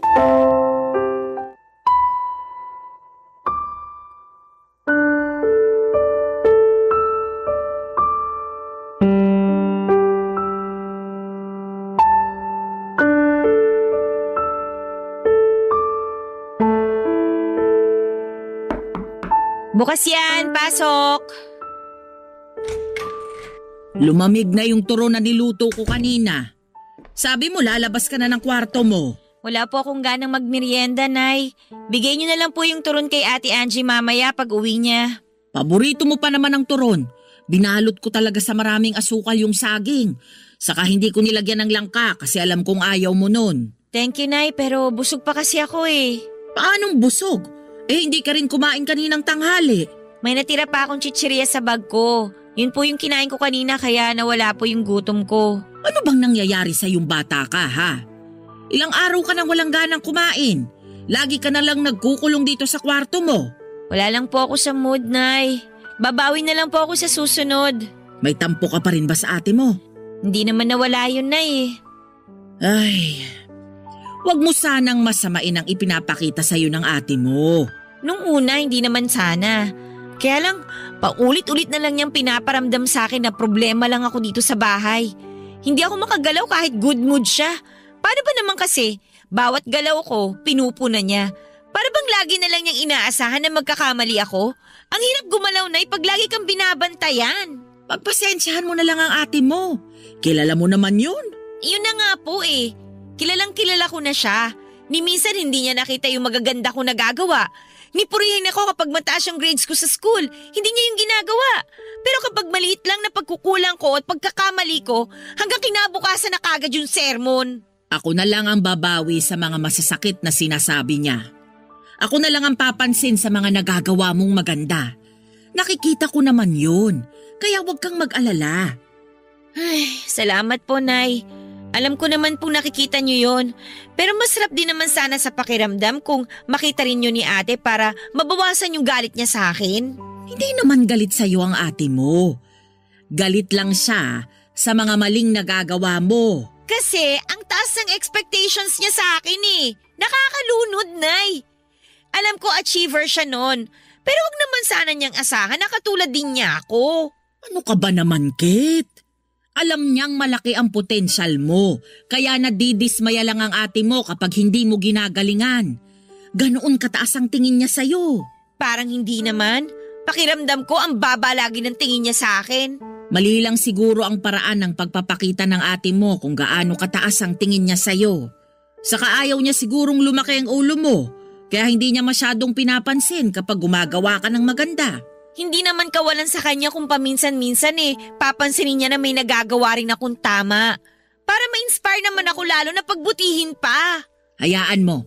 Pag uwi niya, kakausapin ko siya tungkol dyan. Ay naku Nay, wag na po. Baka sabihin na naman niya sumbongera ako. Mas lalo siyang magalit sa akin. O sige, bahala ka na kung anong gusto mong gawin. May gusto nga po akong gawin, Nay Ano ba yun? Susuportahan ko yan. Nasa tamang edad na naman po ako. Huwag mong sabihing mag-aasawa ka na. Hindi pa tamang edad ang 18 para mag-asawa, ha? Nay, hindi! Ano ba kayo? Gusto ko lang pong magsarili na. Pwede naman ako magtrabaho. Mapagsasabay ko na ang pag-aaral at pagtatrabaho kasi marami naman po nag-o-offer ng mga part-time job ngayon. Bakit kailangan mo pang umalis dito? Kung gusto mo nang magtrabaho, hindi naman kita pipigilan. Pero sayang lang kung ang sahod mo ay mapupunta lang sa upa. Pagsisikapan ko na lang po yun, Nay. Mas mabuti na yun kesa may sumbat pa sa akin ni ate yung pagtira ko dito sa bahay kapag wala siya sa mood. Hindi niya pwedeng isumbat ang pagtira mo rito sa bahay. Dahil kami ng tatay mo ang bumili ng bahay na ito. Bahay mo na rin ito.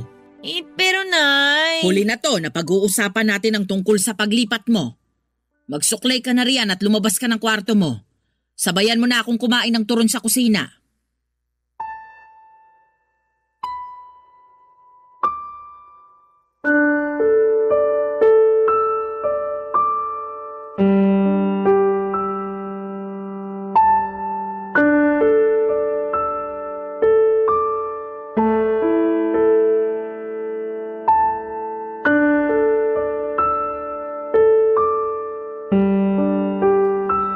Wala akong nagawa nang biglang tapusin ni Nanay ang usapan namin tungkol sa paglipat ko. Gusto ko na talagang umalis ng bahay namin dahil hindi ko na kayang makarinig pa ng mga puna ni Ate Angie. Hirap na akong makahinga sa bahay dahil bawat galaw ko pinapansin niya at minamasama niya. May naipon naman ako kahit konti mula sa allowance na binibigay sa akin ni ate. Napaghandaan ko at napagplanuhan ko naman ang lahat bago ako mag-decide na umalis. Hindi lang dahil sa bugso yun ang damdamin ko, pakiramdam ko kasi mas makakabuti para sa akin na makalayo na muna kay ate. Sa totoo lang ay hindi naman sa pagiging maarte, pero palagi na lamang akong natatakot at nanginginig sa tuwing naririnig kong dumarating na si ate mula sa trabaho niya. Ewan ko kung trauma ba itong nararamdaman ko pero parang ganon kasi yon. Sinubukan kong kausapin muli si Nanay tungkol doon at pinakita ko pa nga sa kanya ang ipon ko. Pero nagalit si Nanay at sinabi niyang hindi siya papayag na aalis ako dahil ayaw niyang mag-alala sa akin. Inintindi ko na lamang si Nanay pero buo na ang pasya kong umalis. Palihim na rin po akong nag-impake ng mga damit ko para mabilis na lamang akong makaalis. Nakahanap na ako ng titirhan at nag-bed space na lamang muna ako dahil yun lang naman ang kaya ng ipon ko. Hindi naman yun problema sa akin dahil kailangan ko lang ng matutulugan. Buong araw naman akong nasa trabaho at school noon. Nakahanap na nga rin ako ng trabaho sa isang fast food. Lahat ng ito ay hindi ko pinaalam kina Nanay at kay ate. Sasabihin ko na lamang yon kapag araw na ng paglipat ko at pagsisimula ko sa bagong trabaho, Papa Dudut.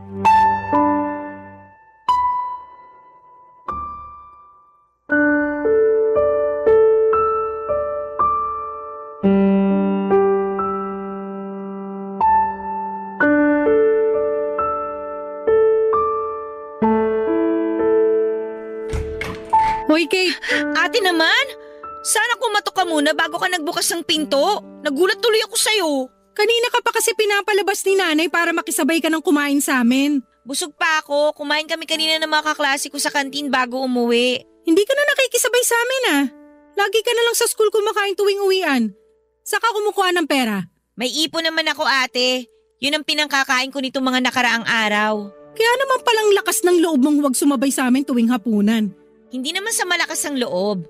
Nakakahiya lang makisabay kasi wala naman ako ambag sa bahay na to. Ano bang gusto mong sabihin? Bakit di mo na lang ako diretsuhin? Ilang linggo ka ng ganyan. Kahit si nanay hindi alam kung ano nangyayari sa'yo. Alam ni nanay kung bakit. Ako hindi ko alam. Kaya sabihin mo sa akin. Wag na lang natin pag-usapan, ate. Ayoko ma-stress ngayon. Bakit ayaw mong ma-stress? Buntis ka, no? Hindi ah! Ang tamang hinala mo naman, ate. Grabe. Ano nangyayari? Liwanagin mo kasi. Ayan ka na naman, ate. Paano ako magiging komportable na magsabi sa'yo kung lagi mo akong inuunahan ng galit at pagtataas ng boses? Kasi ang dami mong satsat. Alam mong stress na ako sa trabaho tapos ganyan ka pa sumagot. Alam kong stressed ka na sa trabaho kaya hanggat maaari ayoko nang dumagdag pa. Pero sa ginagawa mo, mas lalo mo lang dinadagdagan ang problema ko. Eh di wag mo na akong problemahin. Pwede naman yun eh. Hayaan mo na lang ako. Hanggat nandito ka sa poder namin ni nanay, problemahin ka namin palagi. Kaya nga sa katapusan, aalis na ako dito.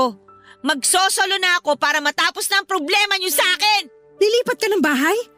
Alam mo ba kung gaano kahirap magsarili ngayon, lalo na sa edad mong yan? Ni maglaba nga, hindi mo alam paano ka makakasurvive mag-isa pag umalis ka rito, ha? Ako nang bahala doon. Hayaan niyo na ako. Kaya mo na talaga umalis dito? May ipon ka ba? Puro gastos ka nga sa mga aesthetics mo na pinupost mo sa Facebook. May ipon ako! Kasya ba yan sa pang-araw-araw mo? Sa upa mo? Huwag kang mag-alala, ate. Hindi naman to biglaan eh.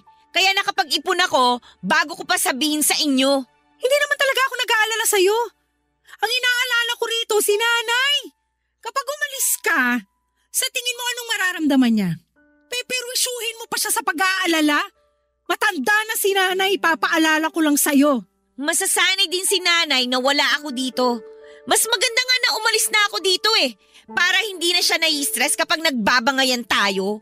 Nagbabangayan tayo kasi ang tigas ng ulo mo. Hindi ka nakikinig sa akin. Hindi mo rin naman ako pinapakinggan, ate. Kung yan ang desisyon mo, wala na akong pakialam. Bahala ka na sa buhay mo. Basta huwag kang lalapit ulit sa amin para bumalik dito, ha? Panindigan mo yung desisyon mong yan. Huwag kang mag-alala.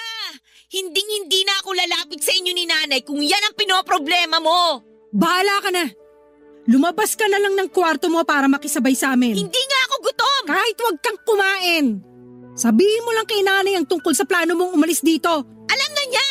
Hindi mo kailangan sumigaw. Eh di wag ka rin pasigaw kung magsalita. Ang tigas talaga ng ulo mo. Lumabas ka na lang ng kwarto para kahit sa uling pagkakataon ay makasabay ka namin ni nanay sa pagkain. Hindi nga ako gutom. Wala akong pakialam. Lumabas ka ng kwarto mo kung ayaw mong palad ka rin kita palabas dito. Sige, subukan mo. O ito, saluhin mo. Uy. Cellphone ba to, ate? Malamang.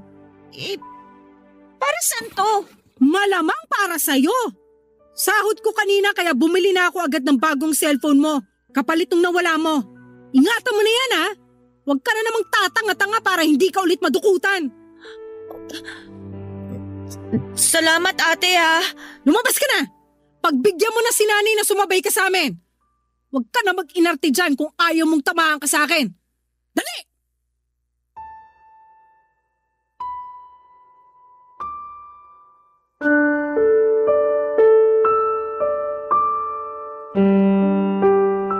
Papadudot, binalibag ni ate ang pinto ko nang lumabas siya ng kwarto ko. Ramdam ko man ang galit niya noon pero ramdam ko pa rin ang pagmamalasakit niya sa akin. Binuksan ko ang cellphone na binili niya, mas maganda at mas mahal yon kesa doon sa nawala sa akin. Naiyak na lamang ako kasi sa unang pagkakataon ay naramdaman ko ang care ni ate para sa akin. Inayos ko lang ang sarili ko at nagpulbos para hindi mahalata na umiyak ako. Pagkatapos noon ay lumabas na ako ng kwarto para humarap at sumabay kina nanay at ate sa pagkain. Pinagalitan nga ako kaagad ni ate dahil natagalan sila sa paghihintay sa akin. Lumalamig na raw ang pagkain. Hindi ko na lang pinansin at ayoko nang palakihin pa ang inis niya para hindi masira ang gabi naming pareho. Kahit busog, sumabay pa rin akong kumain sa kanila. Pagkatapos kumain ay sinabi ko na kay nanay ang plano ko. Nagalit si nanay dahil pinayagan ako ni ate na umalis na ng bahay. Pero wala rin siyang nagawa lalo na nung sinabi ni ate na kaya ko na ang sarili ko. Maganda na rin daw na umalis na ako para wala na siyang ibang iniisip pa. Nasaktan po ako ng bahagya sa sinabi ni ate o sadyang emosyonal lamang ako kaya naging sensitive ako sa mga salita niya. Napaaga rin ang alis ko ng bahay. Dapat sa katapusan pa ng buwan pero tumawag sa akin ang bagong landlady ko at sinabing pwede na raw akong lumipat dahil umalis na ang tenant niya na papalitan ko. Nabiglaman ako sa bilis ng pangyayari ay sumunod pa rin ako, Papa Dudut. Umalis na ako kaagad sa bahay bago pa sumapit ang katapusan ng buwan. Barangay Love Stories. Barangay Love Stories. Sa mga unang buwan na umalis ako ng bahay ay naramdaman ko kaagad ang hirap. Kahit meron akong ipon, alam kong kailangan ko yung i-budget, kundi ay mauubusan ako. Totoo naman na meron na akong part-time job pero dahil nga part-time yon ay hindi ganoong kalaki ang nakukuha ko, Papa Dudut. Sakto lang talaga para sa upa at pangkain ko.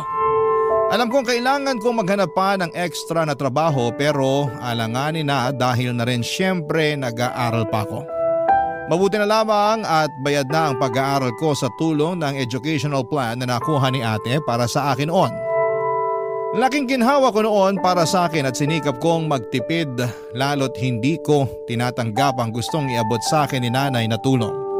Ayoko makarating yon kay ate at baka iba na ang isipin na naman niya. Bihira na rin akong magparamdam sa kanila dahil alam kong kukumustahin lang nila ang kalagayan ko. Ayoko namang ipakita sa kanila na nahihirapan ako dahil alam kong may masasabi na naman sila lalo na si ate. Alam kong makakaraos din ako at talaga namang mahirap lagi sa simula. Ewan ko kung nakakatunog na si ate na nahihirapan na ako. Kaya panay ang contact niya sa akin. Nairita na rin ako dahil parang napamukha sa akin na hindi ko kayang tumayo sa sarili kong mga paa. Nag-away kaming dalawa lalo't parehas pa naman kaming stress noon. Mas lalo nga akong nagalit noong sinumbat niya sa akin ang pagpapaaral niya. Mas lalo tuloy kaming nagkasirang dalawa. Dahil doon ay tumigil na ako sa pag-aaral at nagtrabaho na lamang. Sinubukan kong hilingin kung pwede akong mag full-time na sa fast food na pinagtatrabahuhan ko. Pero hindi pa raw po pwede. Mas lalo tuloy akong naging problemado lalo't naubos na rin ang ipon ko. Kaya nilunok ko ang pride ko at lumapit kay nanay para humingi ng mga dilata at bigas. Sinakto kong wala pa si ate para hindi na kami magkaabutan. Hindi pa kasi kami nagkakaayos na dalawa.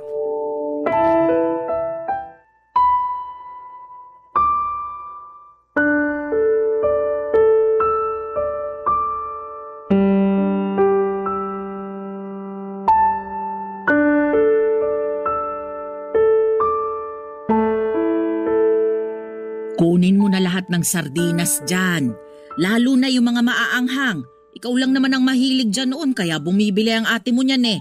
Magtitira pa rin naman ako ng mga 2 piraso, Nay. Baka makahalata si ate pag biglang nawala to lahat. Wala namang masama kung malaman niyang humihingi ka rito ng bigas at dilata. Anong walang masama? Gusto niyo po bang bungangaan na naman niya ako? Baka mamaya sumbat na naman niya sa akin to kapag nalaman niya. Ganun lang talaga magpakita ng concern ng ate mo. Di ka na nasanay doon. Mali naman yung paraan niya, Nay. Hindi naman pwedeng ganun eh. Mas lalo lang bumababa ang tingin ko sa sarili ko sa tuwing sinusumbat niya lahat ng binibigay niya sa akin. Pagpasensyahan mo na lang ang ate mo. Nadadala lang kasi siya sa pagod. Tapos dagdag pa sa pag-aalala niya sa'yo. Hindi ko naman ramdam na nag-aalala siya. Mas ramdam ko na nag-aabang siyang magkamali ako para patunayan na tama siya sa lahat ng hinala niya tungkol sa akin. Ay! Hindi ko na talaga alam ang gagawin ko sa inyong magkapatid. Dati naman lagi kayong magkasama at magkasundo. Ano bang nangyari sa inyo? Si ate kasi, walang bilib sa akin. Lagi na lang akong minamaliit. Baka mali lang ang interpretasyon mo sa mga sinabi niya. Mali ba, Nay? Kasi harap-harapan niyang sinasabi sa akin na mali lahat ng desisyon ko. Concern lang kasi ang ate mo. Wala naman siyang masamang ibig sabihin doon. Sa ganung paraan lang siya nasanay kahit noon pa man. Siguro kasalanan din naman ng tatay mo kung bakit ganun siya magsalita. Nung nabubuhay pa ang tatay mo, parehas sila ng pananalita ng ate mo eh. Nay, wag mo na siyang ipagtanggol. Mas lalo lang sumasama yung loob ko dahil parang wala na akong kakampi ngayon. Paano bang wala? Anong tawag mo sa akin? Kay Ate Angie naman kayo kampi eh. Lagi na lang yung side niya yung iniintindi nyo. Lagi kayo may magandang rason kung bakit siya ganun sa akin. Samantalang ako, nilaban niyo ba ako sa kanya ni minsan? Malamang oo. Hindi mo lang naririnig, pero lagi kitang ipinaglalaban sa kanya. Parehas lang kayong matigas ang ulo at hindi nakikinig sa nanay ninyo. Ay, mabuti pa. Hintayin mo na lang siyang makauwi para makapag-usap-usap na tayong tatlo. Hindi pwedeng nag-iiwasan na lang kayo palagi. Pamilya tayo. Huwag mo na ngayon, Nay. Tsaka na, kapag nakabangon na ako, hindi makakatulong na maabutan niya ako kumukuha ng bigas at dilata dito. Mas lalo lang kami mag-aaway. Kasi panigurado, ipapamukha na naman niya sa akin ng mga mali ko. Ay, o sige. Pero sana naman sa susunod, pwede mo na siyang harapin. Nasasaktan ako na hindi kayo magkasundo ng mga anak ko. Nay, may dala akong... Kate, anong ginagawa mo rito? Dumalaw lang kay nanay. Nangungumusta? Nangungumusta? O nangunguha ng pangkain mo rito? Angie! Kung kumustahan lang, bakit may bit-bit kang bigas at delata? Anong akala mo rito sa bahay, barangay hall? Tagabigay ng ayuda mo? Hindi ko na lang kukunin. Wala nang katapusang panunumbat na naman ang aabutin ko sa'yo. Hindi ko sinusumbat. Ginigising lang kita para makita mong mali ang mga desisyon mo. Padalos-dalos kang umalis dito, tapos kapag nangailangan ka, lalapit ka rin pala. Di sorry! Nagkamali na naman ako. Sana pala hindi na lang ako lumapit at humingi ng tulong. Sabi ko na nga ba hindi talaga ako nagkamali na ito na naman yung magiging eksena nating dalawa, ate. Angie! Magtutunog sumbat talaga sa'yo lahat kasi wala ka nang ambag. May gana ka pang gumawa ng mali tapos ang ending, kami pa rin ang sasalo sa'yo. Hindi pwedeng ganyan, Kate. Kung may ginawa kang desisyon, panindigan mo. Huwag kang mag-alala, ate. Huli na to. Hindi na ako hihingi ng tulong sa inyo kahit na piso. Mas maniniwala ako kung bibitawan mo yung bigas at mga delata. Tsaka ka lumabas ng bahay na to para mapanindigan yung pride mo.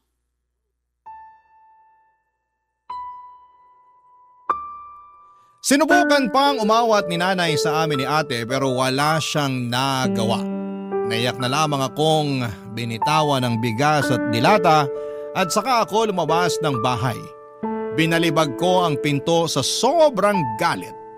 Sinubukan akong habulin ni nanay pero nakasakay ako kaagad ng jeep paalis doon. Hindi ko na nilingon pa si nanay dahil panay na ang iyak ko noon sa sobrang sama ng loob. Tinawagan ako ni nanay pero hindi ko rin sinasagot. Agad akong dumiretso sa inuupahan ko at mabuti na lamang at wala ang mga kasamahan ko sa kwarto kaya nagawa kong umiyak. Sobrang sama ng loob ko noon kay ate kahit lugmok na ako sa lupa ay nagawa pa rin niya akong sipain. Anong klaseng kadugo siya? Hindi rin siya nag-text man lang sa akin para mag-sorry o ipaliwanag ang mga masasakit niyang sinabi. Bakit pa ba ako umasa? Ni minsan ay hindi ko natigman ng sorry niya. Dahil doon ay mas lalo ko silang iniwasan at hirap na ako noon. Lalo na't nabawasan pa ang oras ng trabaho ko.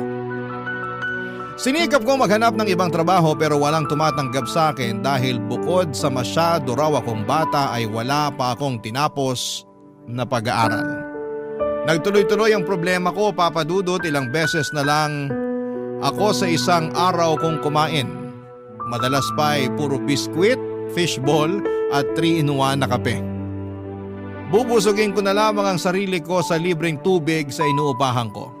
Napansin rin yon ng landlady ko kaya nilimitahan na niya sa 2 liters ang libreng tubig sa akin kada araw. Nakaramdam ako ng panliliit dahil doon. Isang araw ay hindi na rin ako nakabayad pa ng upa at dahil doon ay wala akong ibang nagawa kundi ang mag-impake na dahil pinapaalis na ako ng landlady ko. Sinubukan ko pang makiusap pero ang sabi niya may nakaabang na bagong tenant kaya kailangan ko nang umalis. Binigyan niya ako ng 5 araw para makahanap ng bagong lilipatan. Yon ang naging problema ko dahil wala akong nahanap sa huling araw ng pangungupahan ko. Kaya mabigat man sa loob ko ay nagsimula na ako mag-impake at inisip ko na lamang na matulog muna sa mga bus terminal kung saan ay maraming tao at hindi makakahalata ang mga empleyado roon. Panay ang iyak ko habang inaayos sa mga damit ko para makaalis na roon, Papa Dudut.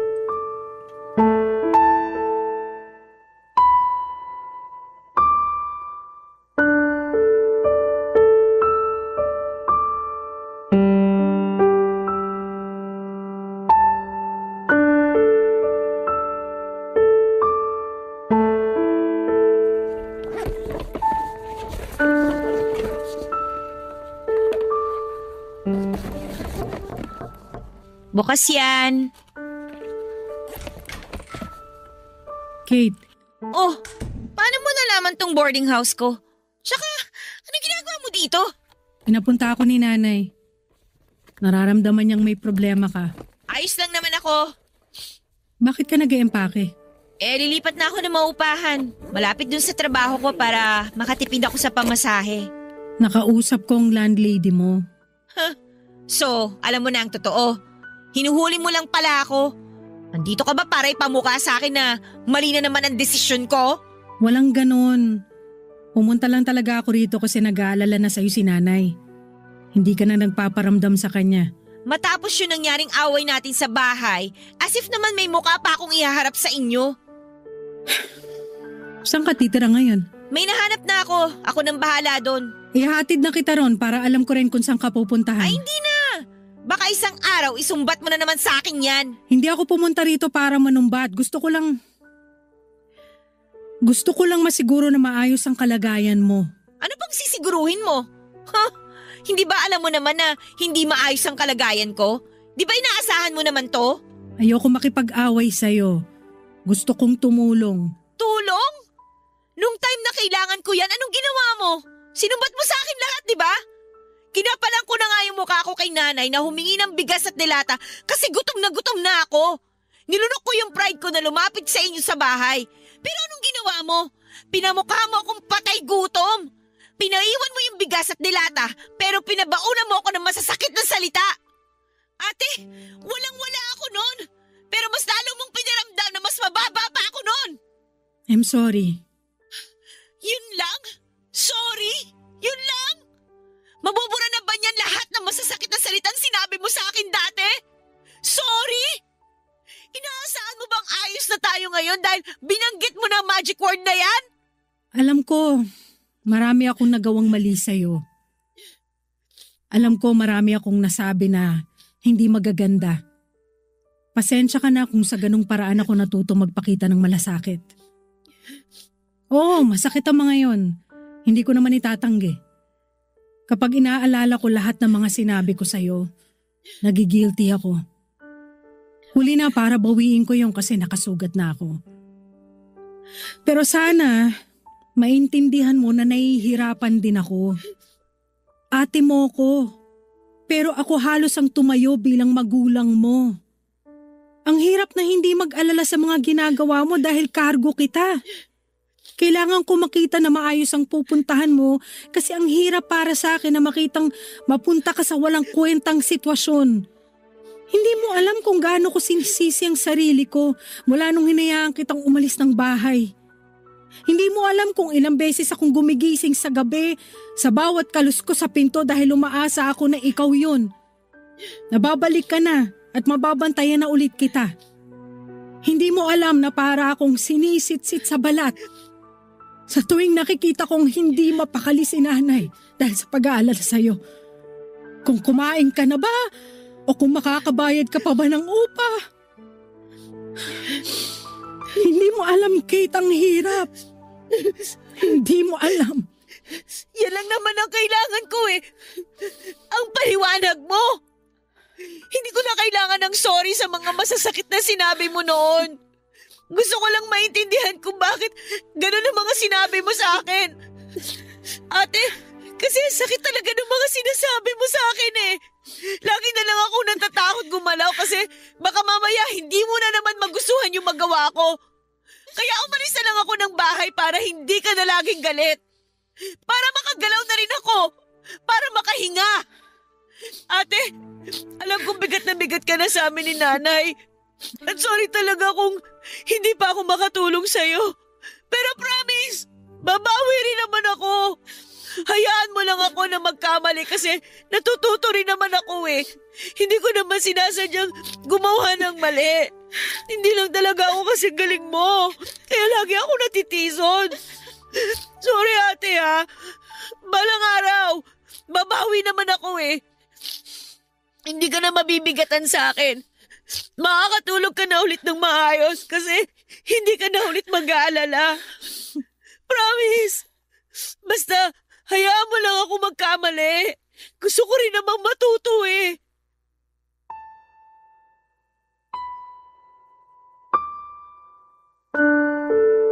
Nagkaiyakan kami ni ate at pagkatapos noon ay tinulungan na niya akong tapusin ang pag-iimpake ko. Inuwi na niya ako sa bahay at doon ay masaya akong sinalubong ng nanay ko. Panay ang iyak ni nanay nang makita niya ako at inalalayan niya ako na makapasok ng bahay. Napansin agad niya ang pangangayayat ko. Pinaghanda niya ako ng makakain ko at sumabay na rin si ate na kumain. Sa palibot ng mesa, andon sina nanay at ate habang katabi ko. Pakiramdam ko ay safe na akong muli sa piling nila. Sa unang pagkakataon ay hindi na ako nakaramdam ng takot sa presensya ni ate. Hindi na rin ako galit. Naintindihan ko na siya at napatawad na namin ang isa't isa sa mga hindi namin pagkakaunawaan. Sa ngayon, Papa Dudut ay nagbalik akong muli sa pag-aaral at hindi rin ako umalis sa fast food at pinagpatuloy ko ang pagtatrabaho doon para may ambag naman ako kahit kaunti kay ate. Alam kong hirap na rin siya na buhatin kami ni nanay. At dahil doon ay unti-unti ay nakakapasyal na si ate sa mga lugar na pangarap niyang puntahan. Nakita ko na muli ang ngiti ni ate at nakakahinga na siya ng maayos at hindi na puro kami ang iniisip niya. Lagi na siyang masaya dahil naiintindihan na namin ang pinaggagalingan niya. Marami talagang nagagawa ang maayos na komunikasyon para maplansya ang anumang gusot. Malaking tulong ang komunikasyon para maintindihan namin ang punto ng bawat isa. At hindi na kami muling papayag na itikom ang mga bibig namin sa tuwing may kailangang magsalita sa mga nararamdaman namin at napapansin. Kasabay noon syempre ang pag-unawa sa taong nagsasalita.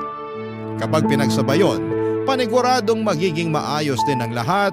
Maraming salamat po sa pagbasa ng aking liham. Ako ang inyong kabarangay forever, Kate.